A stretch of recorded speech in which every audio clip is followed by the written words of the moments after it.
And we're late, Bobo, but you're such a good person. He's a good person. And he says, I don't think you realize that this heat is the worst thing.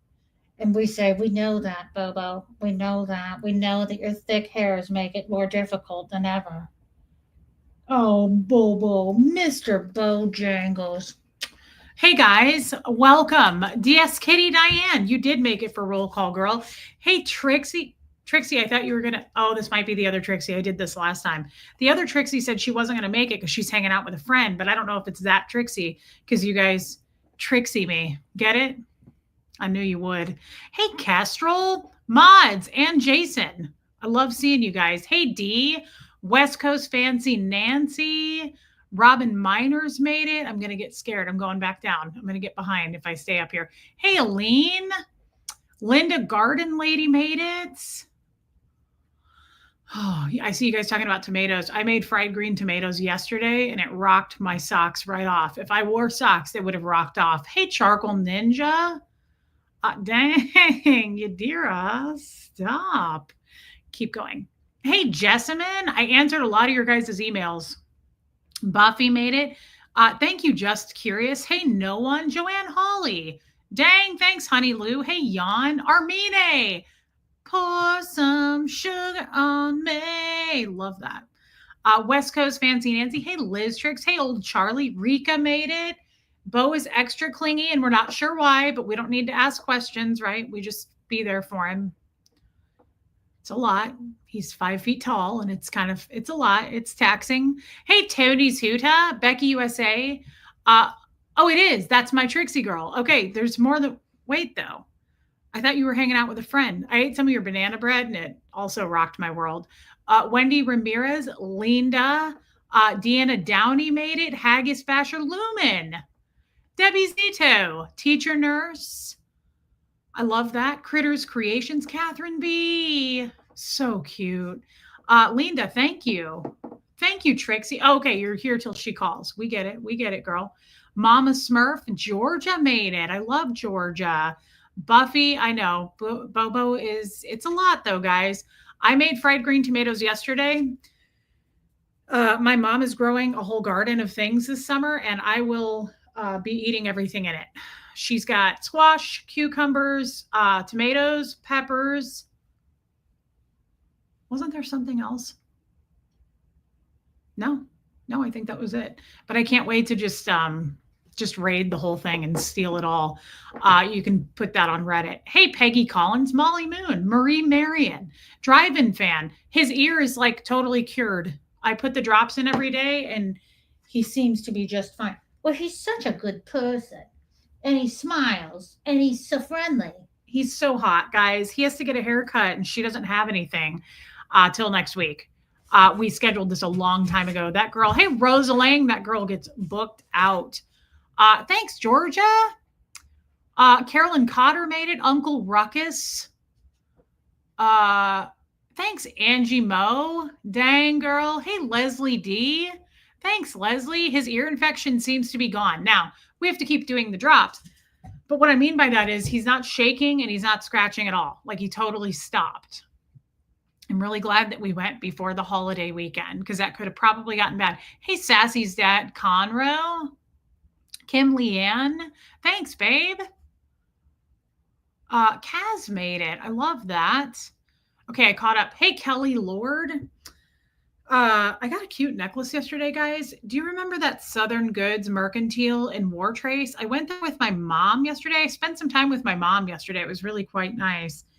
And I went in there and there's this really cute gal working there named Liz, and she knew who I was, but I had no idea who she was. And I still feel embarrassed about it because hey, Donna Cooper, have you ever seen somebody and they act like they know you, but you have no idea who they are? My mom and I walked in, she was like, ladies, she was like, hey, how have you girls been? Like, I just went along with it. I was like, so good. How's your mom? I didn't know, but God, she was so nice and it didn't matter. And we just blended together. It was wonderful. But anyway, she found these vintage, very vintage from, hey, Angie, Thanks for being on the replay crew, girl. I'm glad you made it. So the horse shows are like a big deal around here. Hey, Hope between the dreams. Okay, Liz, so it happens to her too. The horse shows are a big deal around here. I don't go to horse shows. I think it's the walking horse shows. I've told you guys I don't support that. I don't like it. I don't like how they make them do a certain thing, how they walk, and I've heard it's very abusive. Neither here nor there. We won't get into that, right? But anyway, she found these vintage these, what would you call this? They go on the center of the winner horses. Like, hey, aspire to inspire. They're like pendants, like big things that they're old. They're made of brass. Anyway, she got a bunch of these. She found, hey, Puka Vista, she bought a bunch of them from some lady in Franklin, right? And hey, Angel K. And she turned them into necklaces, and you could do it with a chain or ribbon. And I chose the ribbon because I don't have a lot of ribbon necklaces. And you know how I feel about horseshoes, Fred, right? Look. Hey, Amy Edge. Just bought $200 worth of makeup, mostly because of you. Well, I'm couldn't be happier to hear that. I hope that that's a good thing. And if you didn't buy it, you would have lost money. That's how I like to look at things. Isn't this cool? Now, she could have done it on a black ribbon, but I chose the green because I like gold and green together. Now, it's pretty large. I don't know if I'll actually wear this thing. I probably will, actually. Thanks, Meredith Lynn. I probably will. I'll probably wear it low. She gave it long enough that I can wear it high or low. I'll probably wear it low with like this. I'll probably wear it with some other gold pieces. Hey, Don Pariso. I do too, Jessamine. And I just thought it was so cool. And you guys, again, know how I feel about horseshoes, but I also love horses. I think we all do. If you don't love horses, get the hell out. That's what I feel, right? In my heart. So before we get into today's topic, I have to talk to you about some things. I wasn't here yesterday. And Leslie D, if she's still in the chat, she doesn't even know this. And it happened while it was on her watch. Okay. I was on the phone with her. Some terrible life-threatening things have happened in the last 24 hours. I don't know why. And hey, Sam Ashby. Thank you. I'm glad to see you again. I love that, Angie Mo. Hey, Lindy. Thanks again for your emails, Lindy. I know, Hope. Kaz. Been busy past essay, so I qualify as an RN soon. That's a huge effing deal, Kaz. Congratulations to you, and thank you. Thank you to our nurses, all of our healthcare professionals, teachers, cops, right? Keep the streets clean, right? You get it. Thanks, Kaz, and I'm proud of you. You're terrified and you do not like horses. Okay, the cheese stands alone, Wanda. That's all right. We won't judge you. I mean, I sort of am, but it's already passed. I judged you for a half a second. Hey, Nicole Hazel Miller. Sorry, Renee B. Hey, Lee Sane. Guys, no one seems to care about what I just said. I don't see anybody saying, oh my God, what happened to you? Can someone please say, oh my God, what happened? Can I get some sympathy? Or I said I had life-threatening things happen to me in the last 24 hours, and people are just like, hey, how's it going, Reese? Cool hair. I just said I almost died. No one? Okay. That's going to stay with me for a while. That's going to stay with me for a minute. Thank you, Amy Edge. Angie Mo. Okay, D. Geez, where you guys been? Wake the F up. Damn, that's better. Okay. What if your girl actually died? I feel like all of you, the show would have just gone on. You would have just like hopped into the chat and been like, hey guys, remember Reese's cool hair before she died? Okay, that's more like it. Jesus. Thank you. All right. Jojo, I love you, girl. Okay. Sorry, I had my hand in a bag of chips. What happened? Okay, you get a pass. You get a pass. Chips are my favorite thing. I told you. When I was little, a witch put a curse on me that I would eat chips, and that's all I ever eat. I had chips for lunch. I had chips yesterday. I ate a few chips last night. And there's no chip that's bad. That's the beautiful thing about a chip, right? Might be full of GMOs, but it's amazing. Okay, what the hell happened? Okay, good. We're building for this. Good. All right. So, life-threatening. Separate incidences. You're not going to believe this shit. It's almost unreal. Yeah. I saw 3 spiders in this house in the last 24 hours, and I never see a spider in this house. And they were scary. and I was alone. And I think somebody's doing it. I think somebody's coming after me. I don't know if it's jesters. I don't know if it's the haters, which would also clarify and classify as jesters. Um, I don't know if it's OSA, but I want us to be on the lookout. They were put in very obvious places that they wouldn't have just been hanging out in. Somebody placed them there. Um, is it still sad fishing when you don't ask for money? Great question. Let's pass that question on to the spore quarter and ask him. He's an expert. So this is serious because somebody came into my home and placed them here. Large spiders. I think they were brown recluse. Plus, Huxley's not here, and somebody tried to break in. I think I heard it. I'm pretty sure. Like I was like Steven Seagal at 4:30 in the morning the other night, and I thought, oh my god, like if these are my last words, should I hit go live? Leslie, I haven't gone to something else life threatening happened with you on the phone. It wasn't the spiders. Although we were on a Zoom call when one of them happened. He ran across the floor. The other spider, I was in my closet yesterday and I was all happy and like, what were their names? Well, they didn't have names. They had prison tattoos. And that's how I knew. That's how I knew it was a jester spider. So I'm in my closet yesterday. Scientology spiders. Hey, Eric. You guys are laughing. It's serious. I was in my closet listening to music, having a great time, as one does, going through your beautiful clothing that you no longer wear because you're divorced and just an overall failure. So I was going through my stuff and I was like, oh, I remember when I wore this. Oh, I remember this. Oh, I really have no life. And I looked down, right? And I was like, I should pick up that shoe. Oh, he was just sitting there. Spiders don't just sit there. He had a tattoo. He had a weapon. And I picked up the shoe that was on the floor and I hate doing it. I really don't like to kill anything anymore, but I was like, and I got him. Now he was large. Okay.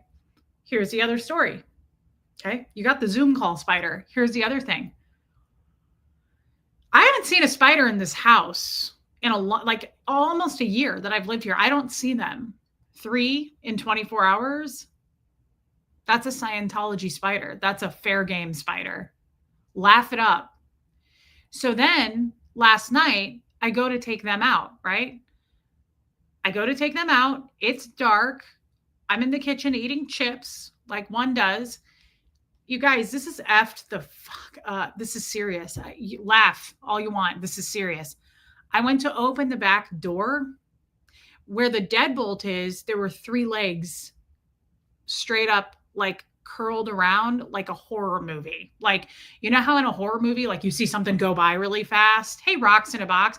Or you see like, you know how like people run backwards, like crab walk in horror movies or something, like living under the stairs? You know, that's what it looked like. It was like 3 hands. It was like 3 fingers and it had prison tats. And I was like, I can't live here anymore. They found me. They know where I live. Somebody's placing these. It's very suspicious. So I did what any normal, ridiculous woman would do that's single. I got out the vacuum and just really got the guy. I really got him. And I'm not sleeping now. So then I go to bed and at 4:30 in the morning, somebody tried to break in by the back of the house. I swear to God, I heard it. It ended up being Moose, but still, he's a somebody. And I was like Steven Seagaling it. I was like, I even like changed my voice. I was like, come get some. In my underwear, tits out, 4:30 in the morning. I'm serious. It woke me up. Moose like knocked some shit over on the laundry on the thing. I don't know what I think he was. Hey, Jane Aldrich. Thank you, Jane. Me too. I think he was trying to get his spare bag of food out or something. And I hopped out of bed and I was like, okay, I'm single. I live out in the middle of nowhere. I'm single. I'm going to die single, tits out. And they're not attractive. And I literally, like, I'm running across my house at 4:30 in the morning, like in Roadhouse. It was such an 80s movie. I was like, come get some. Get it. and it ended up being moose, but still, yeah, don't even think about it. You guys remember the guy in Napoleon Dynamite who's teaching karate lessons, and he's like wearing American flag pants, and he was like, "You want a roundhouse kick to the face and these bad boys? Forget about it." Yeah, that's how I was talking. I was like really trying to buff up. I was like, "Come get some." But I was willing to take on a grown man breaking in, but a spider, get me out of here. So you want to know the other life-threatening thing that happened, and this is serious. I almost died. This happened while I was on the phone with Leslie. She doesn't know. The reason she doesn't know is I didn't know. I almost died by accident. And a lot's happened. Like, it's just wild to me. Like, when your life flashes, you see how empty it truly was. It's crazy. It's crazy that like nothing flashed. I think I saw like a Ritz cracker, maybe like an ice cream sandwich. Definitely I saw Chipotle like for a second. I was like, oh no, I'll never see it again. Hey, look, a super chat. I need to hear your baby spider plus car parked under the tree story again. That had to be worse. Maybe many of our friends might not know that one. I don't know which one you mean. My car in Kansas City that I parked under my tree at my house, that I traded that car in because it was infested with spiders. I got rid of a car because I parked it under my tree at my house, and spiders chased me in the car. I almost wrecked that car like 50 times. I literally let go of the wheel every time. Huxley's like an infant in that car. Thank you for your super chat. And I would be driving. Huxley was tiny. He was a newborn. And I was like, ah! And I just like let go of the wheel. I looked like the person, our crazy person that hates me, that's like, bah! That person. I would just be driving and I was like, bye, son. And I would let go of the wheel in that car. I saw everything bagel seasoning, Chipotle, a Ritz cracker, a chocolate chip cookie, this like sea salt version one that I got at an Amish store, like just all the important things. Hey, Just Stacy, Debbie Lima, welcome. Okay, so let's get that out of the way. Something life-threatening happened to me while I was on the phone with my friend Leslie yesterday. I take Leslie into the shower with me almost every day. She doesn't really realize it until the other day. She was like, do you notice that we like shower together all the time? Because I'll be talking normal and then I'm like, what'd you say? And like the water's going. And she said that the other day. She goes, you notice that we shower a lot together? And she was like, I guess it's better than you taking me to poop. Tony Suter, where are you going? Love you, babe. And I was shaving. It was a longer shower. I was shaving, and I've never done this before, and I'm very embarrassed to admit this. I've never done this before. I'm still embarrassed to admit this. I've never done this before. Hey, Sophia, I could hardly walk yesterday. I shaved my panty hamster. I shaved it off. Like I created a third flap. Like, I'm not kidding. Like blood everywhere. And like, there's like lines from the razor. I still don't know how it happened. It looks like a shark attack. It actually does look like I got bit by a shark. Don't ask me how I know that. I've Googled it. It looks like shark teeth. I don't even know. I think it's the Lord telling me, like, you're single. Why are you even doing this? There's no reason to be hairless except that it's summer and it's better, but you know, to not have hair. I could hardly walk yesterday walking my dogs. I'm serious. I almost died. And it hurts bad. It's on the left side, just so you guys know. And it was JoJo. Thank you for the sympathy. I've never shaved my cooter off before. I've never done that. And I just feel really, there's a lot happening right now, guys. There's a lot happening. You know, you thought you were moving forward. And I think I'm not, because I turned 41 in 2 days.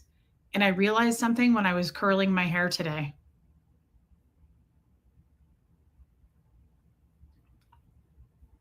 My parents are taking me to dinner tomorrow night for my birthday. And I was like, I'm kind of embarrassed about that. Should I be? Like, I'm being serious. I remember when I turned 21, I had no friend. Yes, it hurt. My God, Leslie, it was stinging me to death. I partly blame you. She was depressed. So I was thinking when I turned, I don't know if I ever told you guys this, when I turned 21, my mom took me to dinner in Kansas City at a place called Garozzo's. It's an Italian restaurant. And she ordered me my first drink and I didn't like it. So she drank it. And I was always embarrassed about that because I was like, I had no friends. My mother took me out on my 21st birthday and I think I drove us home because she drank her drink and my drink. That was my 21st birthday. And I thought, it doesn't feel normal. I feel like your 21st birthday should be like with friends. Well, this is embarrassing because here we are 20 years exactly later. I'm going to be 41 on Tuesday. And I'm like, my parents are taking me out. Rosa Lang, is that like, well, Leslie, because we were in the middle of a serious conversation. My parents are taking me out. Like here I am 20 years later, 3 husbands and divorces, and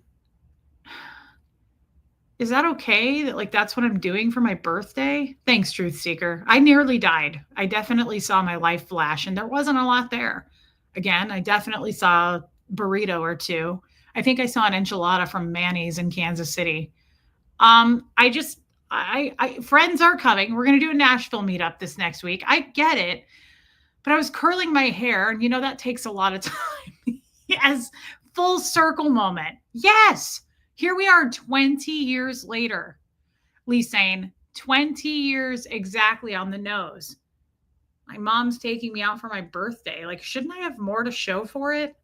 No, maybe it's good. I mean, be thankful you have your parents, right? I get that, right? There you go, Jane Aldrich. You're absolutely right. I am grateful I have my parents, but at the same time, I just I don't know. I don't know. Like, have I not accomplished anything? I'm starting to question. So sorry, Jenny. Okay, Amy Edge is turning 55 August 1st, and your parents are also taking you out. Okay, all right, all right. Um, it's true, Lindy, guys, I'm grateful for it, but it's kind of like Lee Sane said, it's a full circle thing. And I'm like, man, I don't know how to feel about that. The more things change, the more they stay the same, Debbie Zito. It's so true. It's so true. So I'm looking forward to it. Don't get me wrong. I'm actually really looking forward to it. I don't get to go out to eat a lot. And the more I do, the more I appreciate it. Like the experience, right? The food. I have all I do is, oh, that's the third life threatening thing that happened. There, I knew there was another one. Last thing on the list, guys. This is terrifying. I boiled water this morning in a teapot. That's truly sane. In like a tea kettle. And I was like, I'm going to go answer emails while that's boiling, right?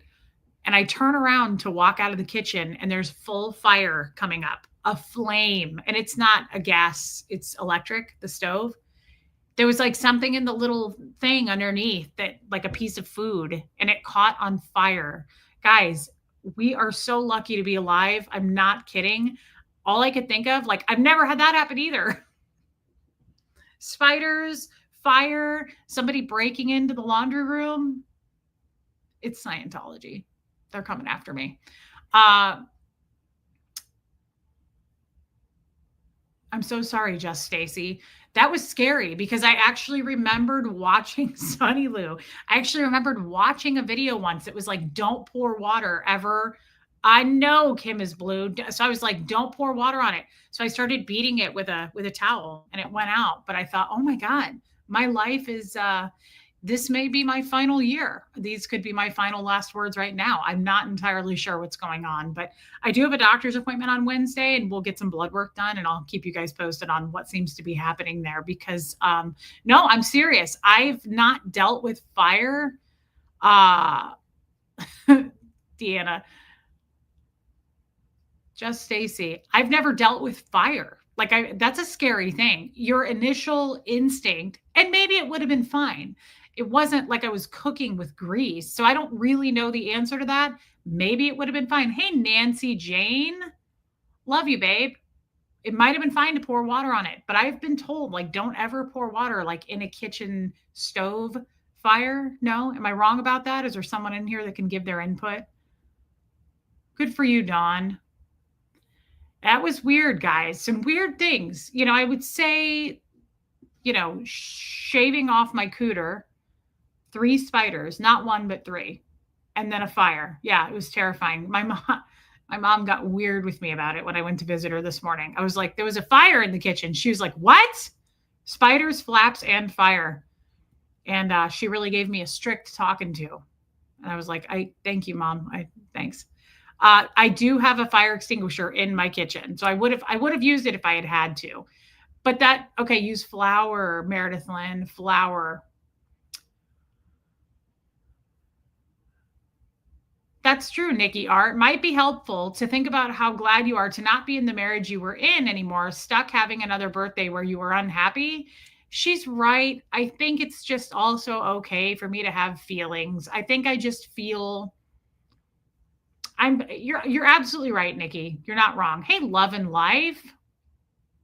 I almost shaved my cooter off. I sliced the damn thing off, love and life. You're absolutely right about that. I think being out here, I've been talking to people about this the last couple of days, actually. Oh, look, speaking of Mom, he forgot.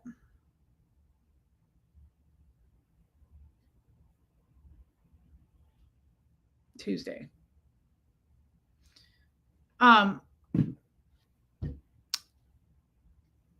did, old Charlie, the female kind. I've been talking to some people about this, guys. There's some serious. I said this to my dad. He didn't know what I was talking about. I said I'm starting to much better, Nancy Jane. I'm starting to feel like Jack Nicholson in The Shining. I feel like it started out really well here, and I was like, I love it. And now I'm starting to get that like stir crazy kind of isolation thing going, where I feel isolated. So hey, love it. So I feel a little bit lonely, I think. And so the last couple of days I've been going out intentionally. Like I can notice things about myself now and really kind of narrow down and go, what's going on? Why am I feeling this way? Thanks, Lisa Kelson. Thank you. If I start to feel these kinds of feelings, I certainly try to work through them and identify, where is this coming from? Why am I feeling this way?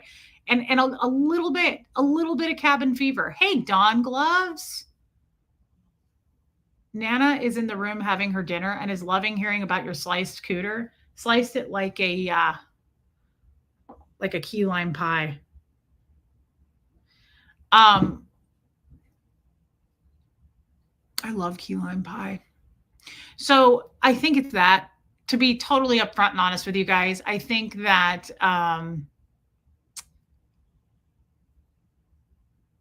some people like isolation. Some people like that. Hey, Nicola, I'm very social. So it felt so good to go out to Southern Goods to War Trace yesterday, to get out, to talk to people. It felt really good.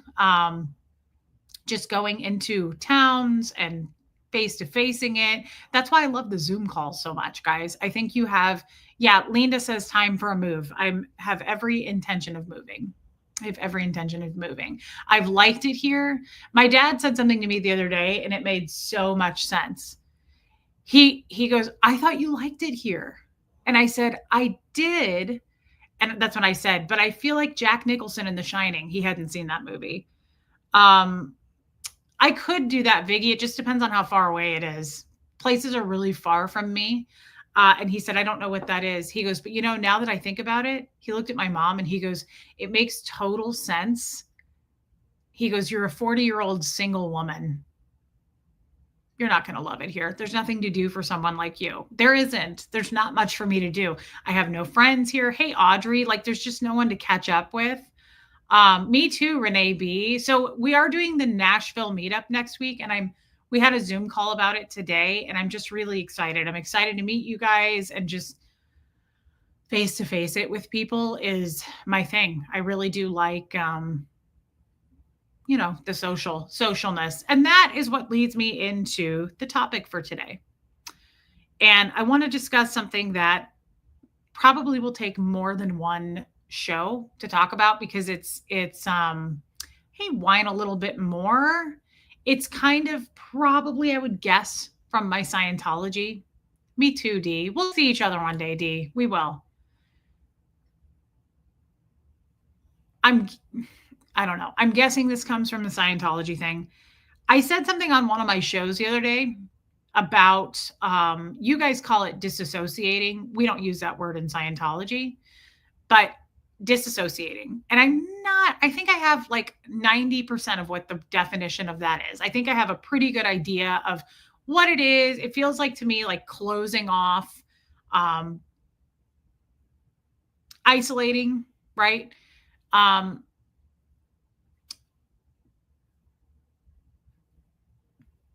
I don't. Here's the weird thing. I have a question. I don't even know how to articulate this because it's one of those things I have the concept. I don't know how to put it into words. Do you think it's possible? Do you think it's possible for me to have made all the, hey, Christy kids, made all this progress unpacking our Scientology? Do you think it's possible for me to slide back into some of it? Does that make sense? Like 2 steps forward, 1 step back kind of a thing? Like get back into my old habits? Is that possible?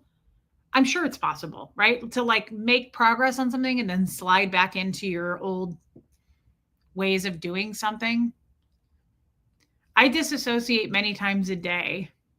Well, that's kind of where I feel like I'm at. I don't like using the word disassociating because it's not a word I would normally use. But I feel like probably being isolated doesn't help. But I talked about something and I said on my show the other day, and I said, I don't feel safe ever going fully into this topic because I specifically said, you guys would not like me the same. And I mean that. I would, hey, Christine Baker, I would be seen in a different light if I went as deep into it as I am aware of myself. Like, I don't know if it's, I don't even want to call it checking out. It's not that, actually. I'll tell you what it is. For me, I don't call it disassociating. Angie Mo, I don't have a word to describe it. I go into apathy. That's the word. I don't care. There's a big difference. I check out, but I don't care. I detach all feelings from something. So, like, that's what I was saying the other day. I had a friend.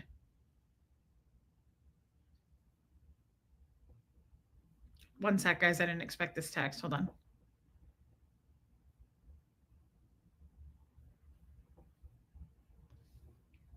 I was on the phone with a friend, a close friend, and I blanking out. Yeah, numb. Good one, Lumen. And I was explaining some things to this friend that I think this person was taking, hey, baby steps, taking it back a little bit. And this is a close friend, right?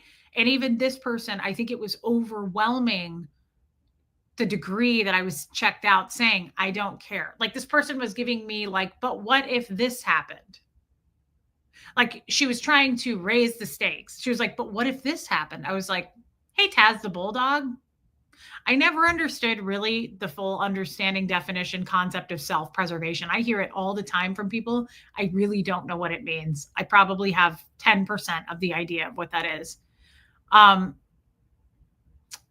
Reese, Cindy B says, sometimes I think that the more you distance yourself from your cult life and focus on self-discovery, the better off you will be.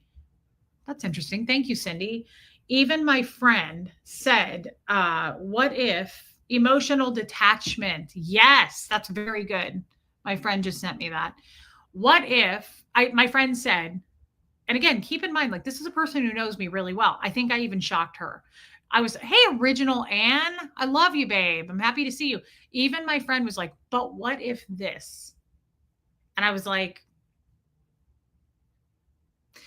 I said this to you guys. I don't get super excited about stuff that's good, and I don't get super upset about things that are bad.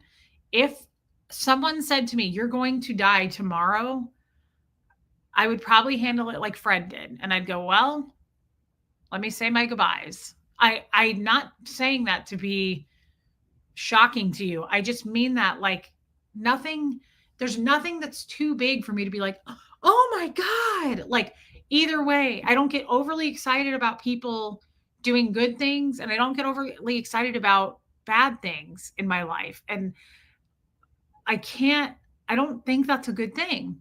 And my friend said, "What if this?" Like she was giving me like raising the stakes higher and higher. And I was like, it is what it is. It's too late anyway. Like I was just very nonchalant, very apathetic. Right. And,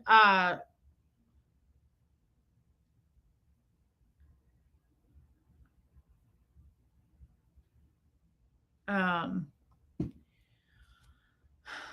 I got an email from someone and I know this person. Hey, Jane, this person's heart. This was not a mean email. I mean, I didn't take it as mean. Hey, Pepperoni Nips, this person said, and I think she's been a long time viewer. She emailed me because I answered a bunch of emails yesterday. Correct. That's true. Kim is blue. Spiders will do it for me. I get super keyed in with spiders. Sam says it's a sign of trauma. Truth Seeker says Scientology brainwashing. Thanks, Taz. Absolutely. Yeah. That's all part of cult programming. And I agree with you. It's very easy to fall back into what is familiar. There you go. You just articulated that perfectly for me, Cindy B. Thank you.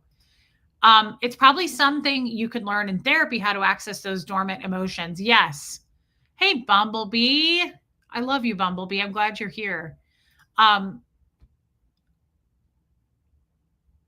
Oh, dang. I read too many comments and I was in the middle of something I was going to say and I forgot now.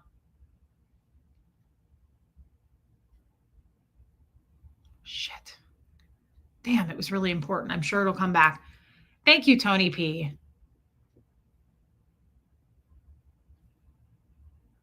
Oh, the email. Thank you. Okay. I don't want this person will probably see this. I don't want them to feel any way about it. I'm never going to name them. Thanks, Charcoal Ninja. I would never name this person. So you'll have no idea who it is. This person reached out and said, "I'm glad that you brought up that you disassociate." Something like that. She said, "I'm glad that you brought it up and you identified it." And she said, "Honestly, you do it." And she said, it makes it hard for me to watch you because you do it," or something like that. Like sometimes I can't even watch you because you do it. And Leslie says, "You were trained not to have emotion and react, so your mind doesn't go further with the thought. We as humans tend to focus on the thoughts, then the feelings attached to it. You were trained not to have emotion and react, so your mind doesn't go further with the thought." Hey, Bo. We are doing good, Bo. That's true. To an extreme. Like my dad saying, no human emotion reaction, no HE and R, since as long as I can remember, right? I don't believe you're allowed to have emotions and feelings. That is true. So I guess I need to let up a little bit on this because it's not, hey, Cliff Ann, it's not shocking. I don't know why I'm surprised. I think because this person reached out and emailed me and said, what did it say actually? Because now I feel like I'm misquoting it or something. I answered a ton of emails.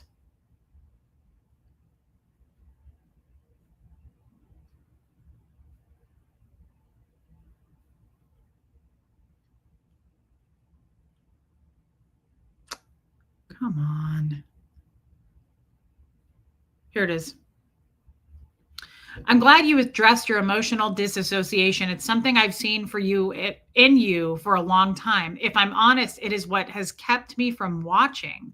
You're searching to improve, but something keeps pulling you back. You seek feelings where there are none." Hey, Pat Jonas. Hey, Bob. That part I don't know I agree with or understand, I should say. I don't really understand it.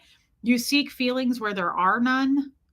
I have a hard time agreeing with that. I feel like there are feelings in everything for me. But tonight I wondered if you may have mild autism, which is not a bad thing. There are some theories we are all somewhere on the spectrum. Of course, you are a product of your upbringing. Being abandoned as a child will have left you with PTSD.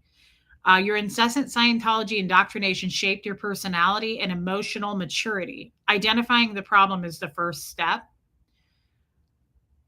I have asked many times different therapists that I've had about autism, and every single one has said you do not have autism. You have emotional or not emotional attachment disorder, but it could probably go with emotional. Um, every doctor I've asked has said you're not autistic. You're just not. Nothing good or bad about that, but you're not autistic. That doesn't make sense. How do you seek feelings? Don't listen to that person. Well, guys, people send me stuff like this all the time. I've talked to you about that. People send me, this is what I think. Like, this is a breakdown of what I think. And again, this person watches. I don't know if she's on the replay. The only thing was saying it's something I've seen for you in a long time. If I'm honest, that's what's kept me from watching. That I disassociate, which is fine. I mean, don't watch if it's triggering or anything like that. Uh, your therapy squirrel ran away. I think he decided I had too much baggage. Llama Lisa, that's horrible. No one. Um, you aren't autistic, maybe ADHD. I could see that for sure. I could see that. Um, you weren't supposed to feel with your upbringing. It may take some time to get things back on. That's what I think it is. I actually appreciate emails like that to a degree. Sometimes I'm like, thank you. I didn't ask for, I don't want to break down. Yeah, armchair psychology. Like, sometimes I think that's a little too far. Like, let me ask you guys this. If you had an employee that you worked with, would you be like, I'm glad you brought that up. I actually can't work with you because of it. And I think you might be autistic. Like, you don't say that to people. I think people feel comfortable saying things like that to me. It didn't offend me. That's not the point. I don't feel offended, right? I get hundreds of those emails, literally hundreds of people who are like, here's what I think. Here's what you should do. Here's what keeps me from watching you. If you talked about this more, I would watch you more. If you didn't talk about this so much, like, I get that shit all the time. It doesn't bother me. And I don't think people are being rude. I think people can't read the room. Or the other thing is, I think you guys think you know me way more than you do. Like, a lot. I don't know you, first of all. Like, I don't know you guys nearly as well as you know me. Hey, Yorkie mom. Hey, Gaslit. And that is a compliment. Like, I love that you think you know me. But I think sometimes people, Reese, you were trained to not react in your Scientology training. You are trying to unlearn 30 plus years of training. That's a great point, Critters Creations. Yeah, too much advice. That's all. I get a lot of external, here's what I think, here's what I know. My son has bipolar, and I think you do. Like, people are just, I think, hey, Randy, people are just trying to help. This person was not trying to be harmful. I know that. I don't know her, but I don't think it was meant to be harmful or mean. I think it was just another opinion.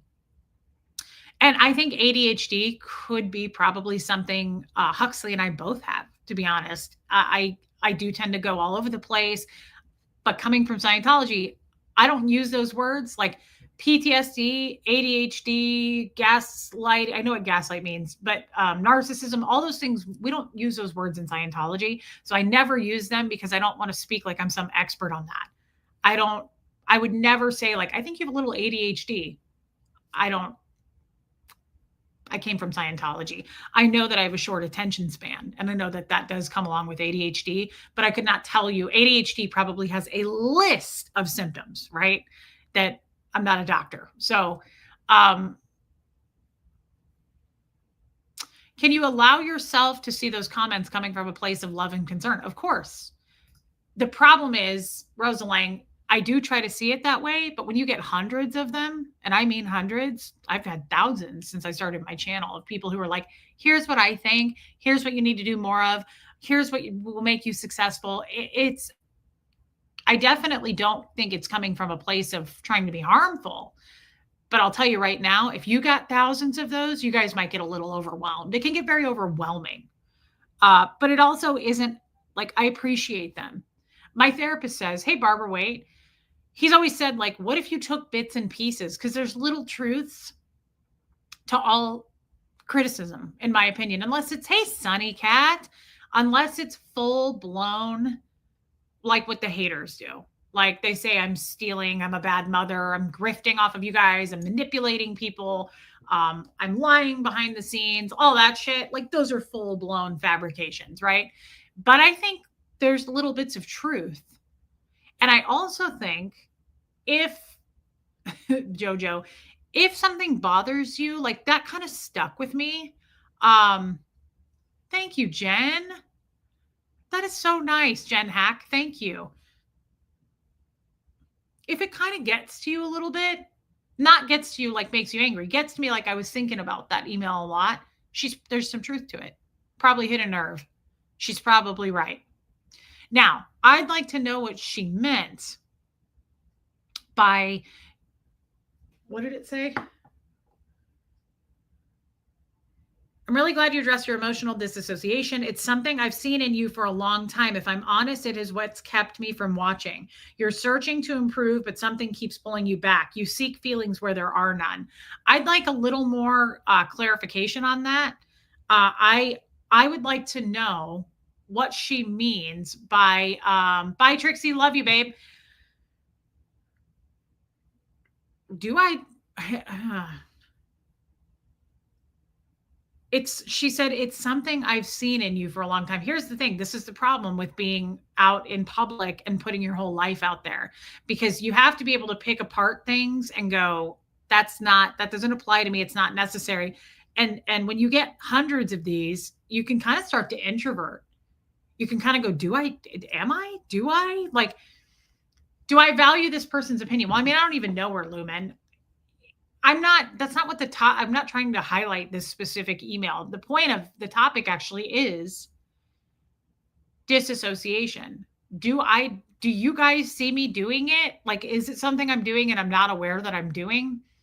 Screw the email. Let me get to what I'm trying to say. I'm a little worried about, not being disrespectful here, but isn't this a her issue? Probably. Yeah. I mean, that's not disrespectful. It's people give you their problems. I don't want to take them on, right? I don't know, Cindy B. I'm a little okay, everybody's saying no. I worry a little bit about, this is hard to say. I worry a little bit about, like, am I ever going to be normal? Because of all of my bad habits, routines, training, indoctrination, all meaning kind of the same thing, but you know what I mean. I worry a little bit about, will I ever be different? I know, what is normal? I'm trying to, I hate this. I have the idea. I don't know how to put it into words.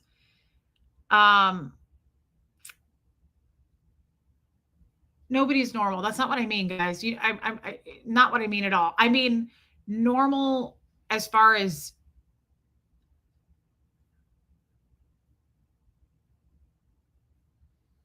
will any of that ever go away? Will any of that ever, like my training and my upbringing and my knee jerk, like Peggy Collins says, define normal. Normal for me is, will I ever be a person that doesn't use Scientology? Will I ever, healed, Don Moore? Thank you. Healed. Will I ever not use those tactics? Will I ever not use that way of thinking? And I don't mean tactics on others. I mean tactics on myself. Will I ever be away from that way of thinking? Will that indoctrination ever be gone, is what I'm trying to ask when I say, will I ever be normal? Or will I always think with it? Will it always be a part of me? Because I'll tell you, when I see something, Rhonda Frank, the spider thing, is as silly as that is. The fact that I saw 3 of them in the last 24 hours, and I had a hard time going to sleep. The one in my closet was close to my bed. I started freaking out. I went into my bathroom after I killed it, and I was like, oh, I don't like that it was in my bedroom. Like, I don't know about you guys. I got like, hey, witchy Trista, I got paranoid. I like started like brushing off my sheets, and I was like freaking out. I was like shaking out blankets. I got freaked out. The point is, I was like, oh my God, I'm so overstimulated right now. That really keyed me in. I was talking out loud. I switched to Scientology, full blown Scientology. And I was like, I feel like there's some past life incident that keys me in on spiders. I was thinking all of that. I totally forgot I wasn't a Scientologist. When I'm alone, that happens to me a lot. Especially when I'm alone, I talk a lot out loud. I say things out loud. I have conversations. The more I become Jack Nicholson in The Shining here alone, the more it is that way for me. I saw your super chat, Bumblebee. I'll get back to it. I saw I got two. Thank you. Shelly Kelly, you too. When I'm alone, I talk out loud. And so I was like, oh my God, like last night when it was, I think it was last night, the spider. And I was like, oh my God, that totally restimulated me. I was like, I am so keyed in right now. That really keyed me in. It like totally restimulated some incident from some whole track incident. Like I feel like that just rattled something on my whole track. And I got sad. It made me feel sad. And it made me feel like I've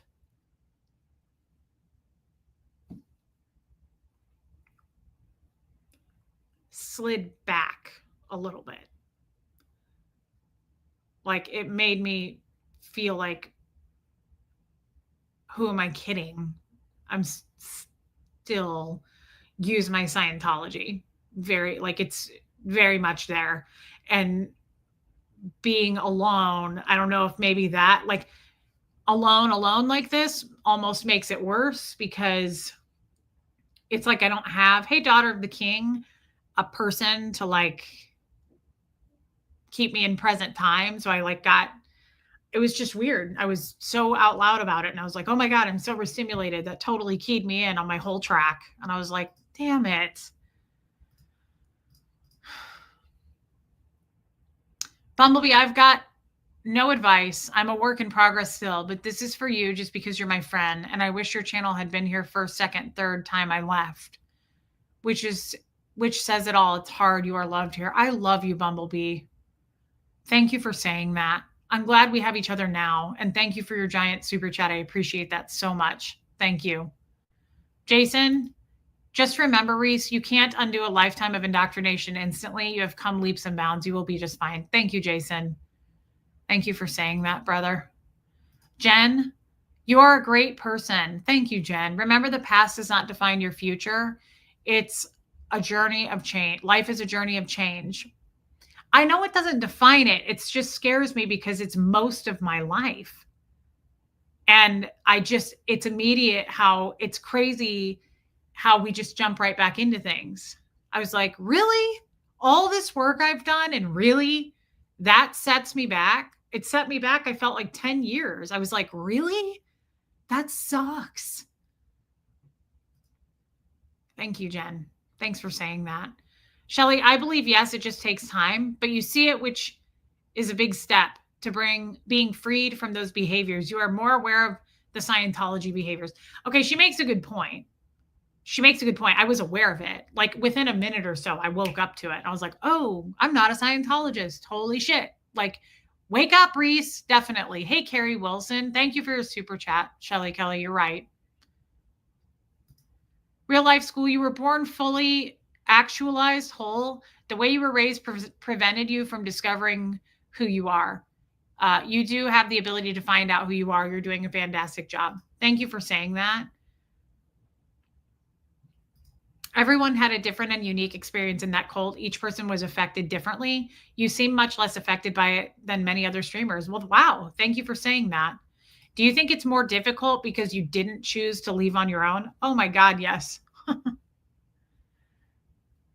Yeah, Debbie, you're right. Absolutely. I think about that all the time. It's funny. Somebody left a comment somewhere. Either it was an email or a comment. And again, their heart was in the right place, but they left this long comment. They were like, hey, Sandra, you absolutely would have left. People say that to me a lot. It kind of bothers me. That's like saying, like, it's like you're deciding for me how my life would have gone. I know me. Trust me. I know me better than you do. And I appreciate your input, but I would not have left. That's why I titled this, It's Crazy the Things We Let Go of. I cannot believe to this day, when I think about it, I can't fucking believe this all happened. I cannot believe I had my normal life in the Church of Scientology. I had my friends and my family, and it's all gone. It's gone. It's over. It's done. When I think about that, and I think about Doug and Brenda and just everybody I knew and my close friends, hey, Rain, it's crazy the things we let go of. I would not have left. Never would have left. And they had a good point. Whoever left me that comment, they were like, you totally would have left, Reese. You were already leaving by being under the radar. They were like, take a look at that. You wouldn't have done that forever. Like you totally, why were you communicating with Aaron under the radar? Do you regret it? I don't regret it. I was communicating with him because I had watched Hey DNV, the Leah Remini show. And that rocked me more than anything had ever rocked me before. I was absolutely felt like I was hit with a stun gun. I didn't know what to do. I watched it repeatedly. I binged it over and over. And then I said, I got to do something about this. I have to talk to somebody. I have too many questions to sit on here. And I can't go into the Church of Scientology and go, I just watched this and I have questions. But I knew I had to talk to somebody that spoke the language, that knew what I was talking about, and could answer my questions. And I went, the Aftermath Foundation. That's what I'm going to do. I sat on it for about a week because I was like, there will be no turning back once you speak to the enemies. There will be no turning back. If you get caught, there will be no turning back. Like I had to walk myself through that for about 7 days before I made the call. And so this person said, oh, you totally would have left. Like you were already on your way out because you were talking to Aaron. Nope. I know that sounds crazy, but I was more than happy to talk to him. I felt so relieved, but I had no intentions of being like, I got the courage. Fuck this place. I'm out of here. Bye. I was never going to do that. I didn't want to leave my family. Hey, Susie with an S. Thanks, babe. You are so freshly out, says Baby Steps. You need more time. You have made so much more progress than many second gens. Remnants may remain, but pieces will fall away over time. Also, your awareness will get you to your goals. What a cool thing to say. What a cool thing to hope for and work toward. Thank you, Baby Steps. Thank you very much. And I know that you emailed me and I will definitely get to it. Thank you for that and being a member.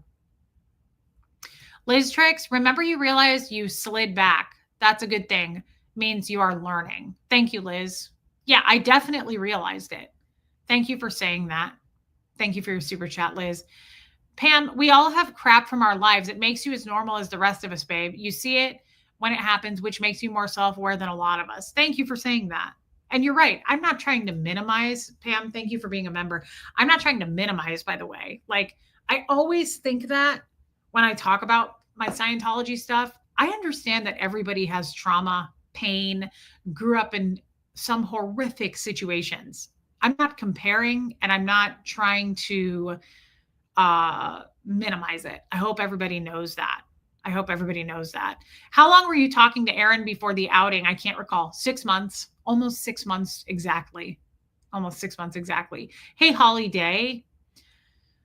Sunny Cat, analogy. If you moved to another country and learned a new language, culture, and way of life, it would be difficult to stop reverting back to your birth language and culture from time to time. That's a good point. That's true. I was.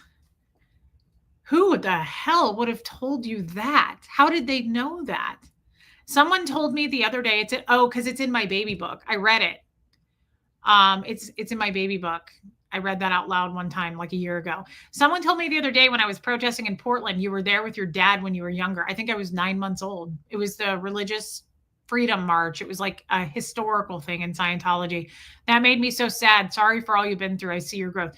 Thank you so much, Rika. I don't remember it. I was a baby, but yeah, I was there for that march. So I know you didn't, Pam. I wanted to point that out. I think about that. Missed you too, Jen Hack. I think about that when I end Scientology shows sometimes.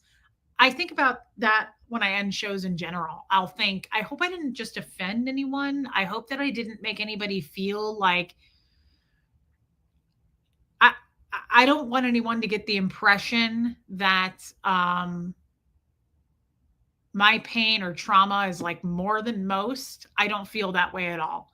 I have been talked to you. You guys have emailed me so much of like things in your upbringing that is life shattering. So I don't want anybody to ever feel that way. I don't think you do, but I don't like it to the religious, yeah, the crusade. Yes, no one.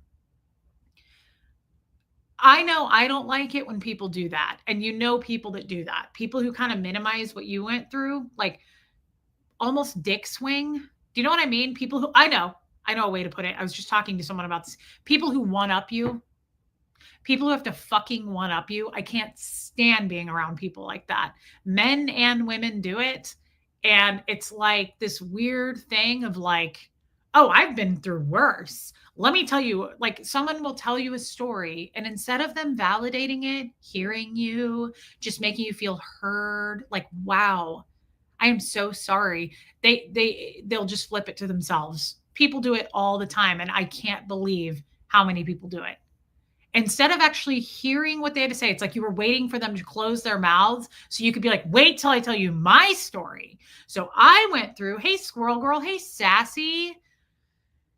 My trauma is worse than yours. People have to hijack your trauma. They one up you. And it may not be a trauma thing. Like it could be a good thing. You could be talking. I've seen people talk about, yes, Trisho, uh, people who do it with like their like dick swing about colleges and shit, like, or their accomplishments, like their things that they've accomplished in life. Like, oh, well, I went to this school. I did a 6-year program. Like, I feel like people dick swing, they constantly one up. And it's a big pet peeve for me. I notice it right away when people do that. And it's really hurtful, especially though, if you're talking about a painful incident, if you're talking about trauma, if you're talking about something that happened to you as a child or something that happened to your child, may not even be you, but people who are like, oh my God, let me tell you what happened to me. And it's like, you didn't hear anything I said, did you? Like, you know, they didn't because they don't say, I am so sorry that happened. That's terrible. I can't imagine what you went through, and I'm really sorry. And then there's nothing wrong with saying, I went through something similar.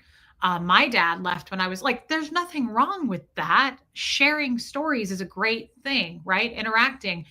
But it's so weird when people are just like almost waiting for you to quit talking so they can go, me. And it's like, really? I don't know about you, but I like to be acknowledged like, oh, Audrey, you didn't do that at all. I don't even know what you're talking about, but Audrey, no. Um, yeah, thank you, Sierra Terry. The woman who sent me that email, guys, don't be upset about it. I don't think she meant any harm by it. I don't think she meant any harm by it. People send me those all the time. Um, Most of the other second gens have been out for a decade and they still have difficulty cutting off totally from the cult. They talk about it every day. Aaron, Nora, Jenna have all been out for ages. Well, they have shows. I mean, that's what their channel is about. So it's a little different. You know, they're highlighting the evils of Scientology. I do that, but that's not what this channel is about at all. Um, a lot of people hear but don't listen. Yes. I like to be acknowledged too. Totally, Bo Beats. We all do. I will tell you, like it's very important to me. That's why our Zoom calls have turned into 24 hours long because I will not end that call without everybody feeling like, hey, Laura Lou, like they were seen and heard. It's really important to me. I will lose sleep over it. Well, I'll tell you this. I emailed, she emailed me first. I emailed her back. Remember the Katie did and Katie did it thing the other day? As funny as that was, I felt really bad about that when I ended that stream because I feel like I devalued Katie did. When I said in the stream, when I said, Katie did, you haven't even existed. Like all this time, I thought you were just Katie did it. I ended that and I was like, I feel like I really like made her feel unseen and unheard. She's been with me all this time. Like she's really, hey, saved by grace. Like she's just been with me. She's a loyal person. And I was like, I didn't mean to come off that way, but I really felt like I did.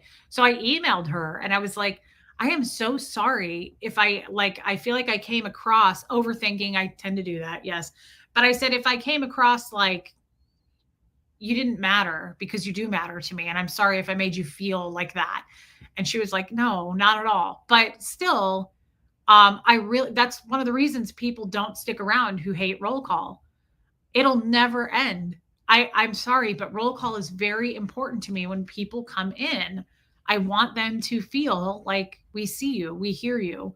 You matter here and you are very welcome here. And even if you hated it here and you went and became a hater or whatever you did, you're always welcome here. Like anybody's welcome back. It's very important to me. People are important. Hey, Susan Cook, people are very important to me. They really are. I want people to hear, but like even in life, out in the world. That's why I used to want to just fucking Jeff, when we would go anywhere, could have been a restaurant, anywhere. He'd be like, iced tea. Can we get some of those? Can we get some of those wings? So anyway, and I'd be like, are you fucking kidding right now?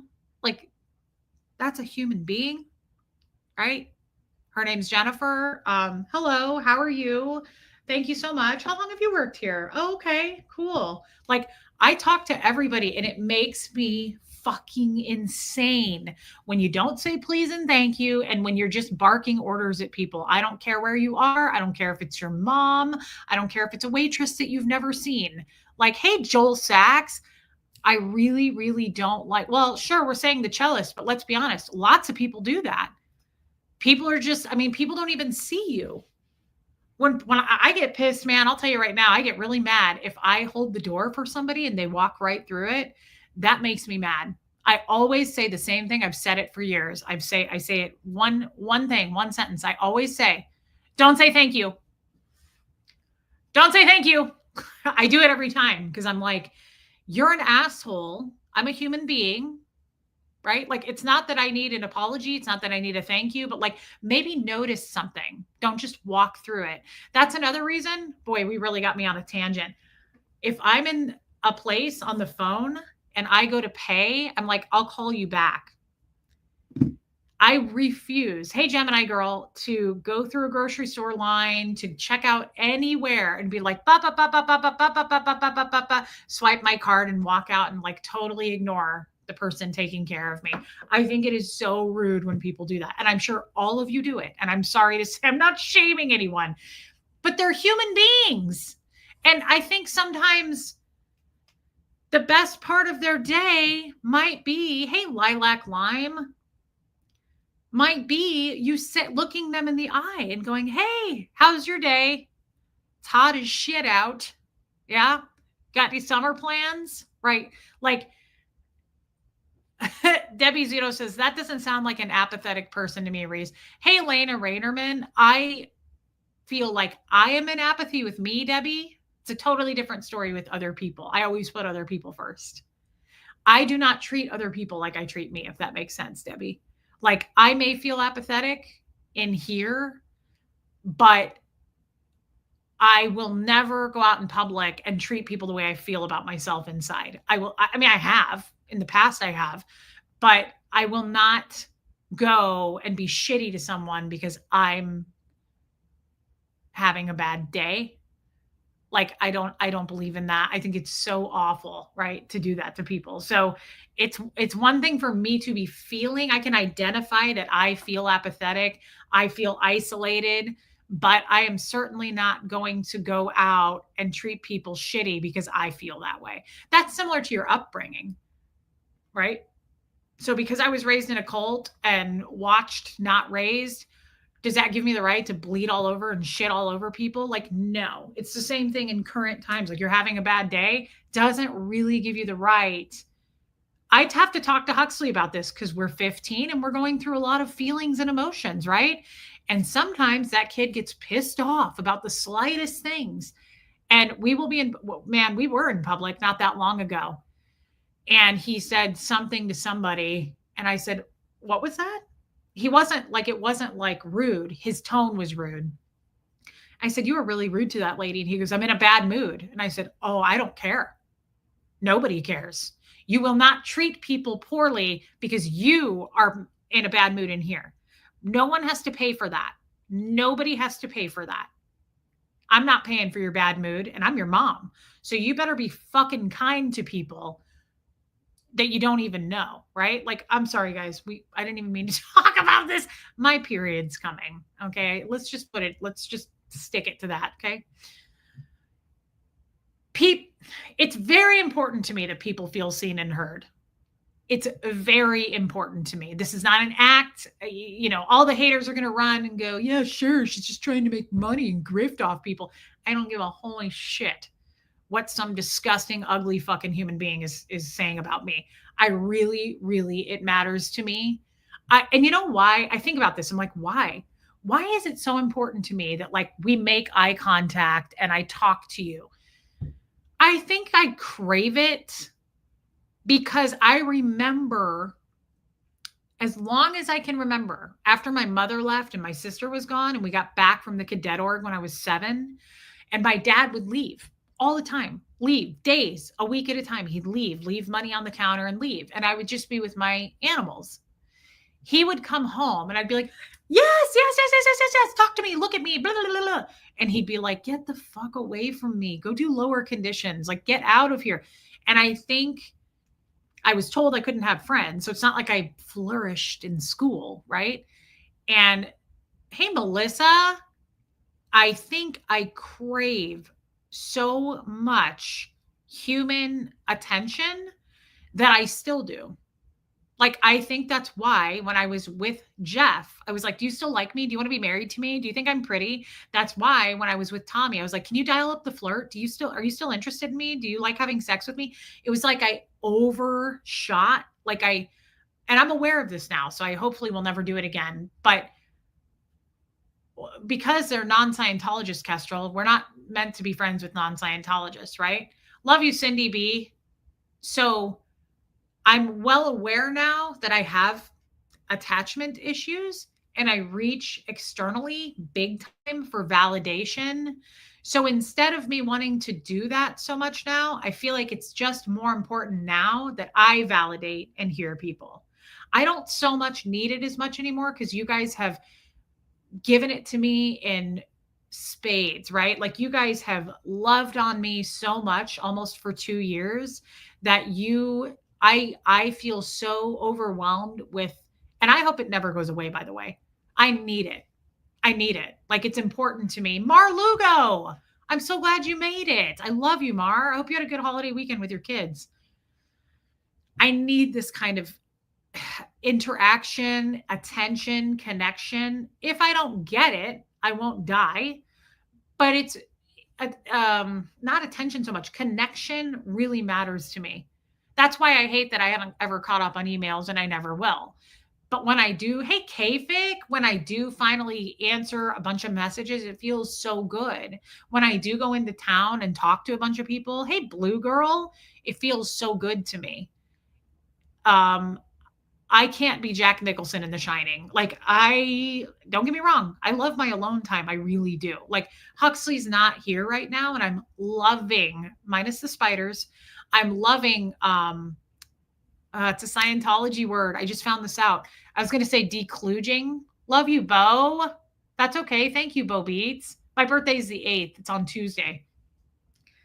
I've been decluging. That's apparently a Scientology word. You guys don't use it. It means cleaning out, like getting rid of clutter, decluging. I've been decluging for like the last 2 days and it feels good. I like being alone. I love playing music and just being alone. Sometimes I'm like, I want to be alone today. But back to what I was saying, it's super, super important to me that people feel welcomed here. Not even just here, in my life, in my presence, in my fucking space. People are going to feel welcome, and I'm going to notice if you don't. I'm going to notice if somebody needs that. And that's why the Zoom call is so important to me, because I get to look at your faces. We all get to talk. We go around the room talking. And that's why it's turned into so many hours, because I don't want anybody to feel cut short. And some people look forward to that, like me, all month. Oh, happy early birthday, Bo. You're the ninth? That's awesome. I love that we're a day apart. Okay, Melissa. That Zoom call means everything to me because I love catching up with my friends, but I want everybody to feel by the time we end that they got to talk, that they felt seen and heard. It's very important to me. And I'm kind of surprised my kid at this point isn't more like me there because I don't let that shit slide. Huxley will never be rude to anybody in my presence. And that's why I was kind of the scary mom in Kansas City when we went to parent teacher conferences. All the teachers every single grade school year were like, ooh, because I was a hard ass about it. I would sit down and go, they'd say like his grades are this and he needs improvement here. And I'd go, okay, great. Yeah. How's his behavior? How does he treat women? Because consent is a really big deal. Does he keep his hands to himself? Is he respectful to you? Like, I was fucking weird about it. And teachers were like, yes, he's actually incredible. He's probably my most respectful kid. He holds the door for the girls. Like, he carries things for me. Every year the teachers would say that. Because I'm like, look, grades are important, but behavior is really important to me. And I want to know how he treats people. Is he rude? Is he an entitled little asshole? Does he say please and thank you? That shit matters to me big time. And he knows it. Huxley's whole life, inside and outside of Scientology, so many people have said to me, my God, your son is so polite. He has like the kindest manners. You're damn right he does. I will not be around kids that are little assholes and entitled and rude to people and gimme, gimme, gimme. I don't like that. I mean, it's totally cool to have stuff. Like, I'm not against it. I think it's great, but you better be grateful for it and you better say thank you and be respectful, right? Proven G. Thank you so much. That's my girlfriend. Uh, um, Thank you, baby steps. Sorry I kept this up here for so long and I got to catch up, but thank you guys. Thank you for the super chats. It's so kind and it means a lot to me. So thank you. Wow, baby steps. Thank you for that. You guys are so cool. Joanne Hawley did it too. Thank you for gifting memberships to people. That is so nice. Thank you for making me feel safe here. West Coast Fancy Nancy, I consider you a true friend of mine. Thank you for saying that. It means everything to me when someone says, thank you for making me feel safe here. I don't know YouTube channels because I don't watch a lot of YouTube channels. I'm guessing, this is just a guess. Oh, I don't know. Maybe one of our haters, perhaps. I doubt very strongly. Do you know what an honor it is here? Not for me, for this community. When people say, I feel safe here. I go to therapy now because of this group. I've made true friends in this group. I kind of doubt that's going on in the hate communities. It means everything to me that we all connect here and that this is a safe space and that our mods protect the shit out of us. I know I get on a bit of a tangent here, but it really means a lot to me. West Coast Fancy Nancy, I take that very seriously. Thank you for saying that. Marlugo, I can't stand people who don't say please and thank you. I cannot stand it. I get on the twins about that. If I get home and they don't acknowledge it, if they don't say hello to everyone, they get a talking. And that's why we could live in the same place, Marlugo. Yes. Yes, Robin Miners, that's true too. Thank you for sharing that. It's very important to me too. Thank you for your super chat. I think Huxley lost his manners a little bit. This is a place of healing and no judgment. Shoo away, haters. Yes, skittle out of here. Oh, who cares, Kestrel? I hope the forces of evil make their way to every hater's front door. They should be thrown screaming from a fucking helicopter for all I care. I don't give a holy shit about heartless Nazis. Huxley is a teen, Marlugo. The thing is, though, I take Huxley to eat probably like twice a month, maybe 3. Like, we don't get into town very much, so we don't eat out like we did at all in Kansas City. And he did that like a week or 2 ago. He just gets water. I typically do too. Sometimes I'll get an iced tea. And she said, can I get you anything to drink? And he went, water. And I was like, my eyeballs about shot out of my effing head. I was like, and he was like, and I went to mouth it. I went, please. And he was like, please. And he went, thank you, ma'am. I was like, Yeah, kid, are you who the f do you think you were raised by? No way. Like I cannot. I It used to make Jeff so angry because I would mother his ass in public and it made him so mad. He'd go, "Iced tea," and I'd go, "Please. Thank you." And he would look at me so pissed because I corrected and embarrassed him. And I thought, well, say please and thank you, and that won't happen, asshole. Like, I cannot stand people who look at people like they're just objects. Like, you're just here to serve me. We'll take an appetizer. Thanks. Great. Back to what we were doing. Like, that's a human being. Thanks. Notice them. Good. Great. Like, you don't know what people are going through. And I've totally violated it. Don't get me wrong. I've been rude to people I shouldn't have been rude to. I typically apologize because I'm pretty sensitive to that stuff. Love you, Jen Hack. Thanks again, babe. He's adjusting to hormones. Yeah. Not saying you got to let it slide, but it's bound to happen. Yeah, he's definitely different than he ever was, and I'm letting it slide because he is almost 16. It's not really, really bad, but oh, I love our mods, Rocks in a Box. And coming from you, that's a huge compliment because she's a big mod, Rocks in a Boxes. Um, that's a great point, Jenny Sorensen. I think we all do it sometimes, but a pattern is different. A pattern is different. Yes, yes, yes. For sure. For sure. It's just a big deal to me, guys. It's I have said that to Huxley as long as I can remember. Thank you, Debbie. As long as I can remember, I have said, like, school is very important, grades are very important, but how you treat people, manners, respect, being polite, how you treat people will get you way further than any degree. And I believe that. I told you guys recently, you didn't offend me, Kestrel. I just don't, oh, I'm sure it pissed you off. The people who make fun of my dead cat and husband are less than nothing. They're human fucking trash. Bye, Jen Hack. And thank you so much for your super sticker, babe. That was so kind. Thank you. Yeah, they're absolute useless, less than nothing trash. That's how I feel about those people. And they know they are. They bring nothing to this world. Nothing, right? You make fun of things that died. Your number's coming. Don't worry. Don't worry. God doesn't forget that stuff, I'm sure. But that's not up to me, and I don't play God. But my guess is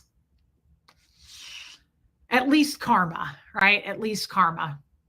How you present yourself is the first impression you make. Yeah, making fun of Finn is unbelievable to me, Kestrel. I agree. Making fun of my sweet little boy, my little boy. Um, thank God I got all the bull baiting I got. It doesn't rock me at all. It doesn't rock me at all.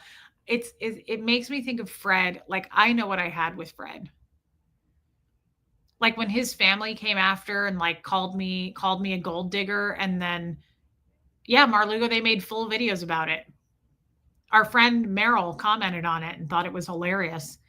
Um, when Fred died and his family called me a gold digger, but they got his pension and his life insurance, they filed for Fred's life insurance 24 hours after he died. Never checked on him, never came to visit him, never did anything, but make sure they got his money, right? I feel the same way about Finn dying, and these haters jump all over it and make fun of him and laugh, and they think there's something doing that. Me too, Wendy Ramirez. I miss him a lot. I know what I had with Fred. So you laugh it up and you cash in on that life insurance. Take every dime you can fucking milk out of that, right? I know what I had. I wanted Fred. I got Fred. You wanted the money? You got the money. Take the money by all means. Finn, we know what we had. That was such a special little being of a cat. There was something very, very special. Audrey, it's okay about that cat. We all know it. We all saw it. There was something to him. The day, was it Mother's Day or was it the day after? I think it was actually Mother's Day. Was his debut, right? There was something special about that cat. I mean, it was like the stars aligned, right? It's like divine. There was something about that. The fact that he ran away, came back after he was chased off by two giant polar bear Great Pyrenees, right? Like he came back again. Like I think Fred was involved in that. I think he was here to teach lessons. Um Bumblebee, it will never be forgotten. And I hope honestly guys, they keep doing it. Keep making fun of Fred and Finn because anybody that enjoys that will never be over here. Like it identifies the trash for us, right? Who's this fucking weirdo?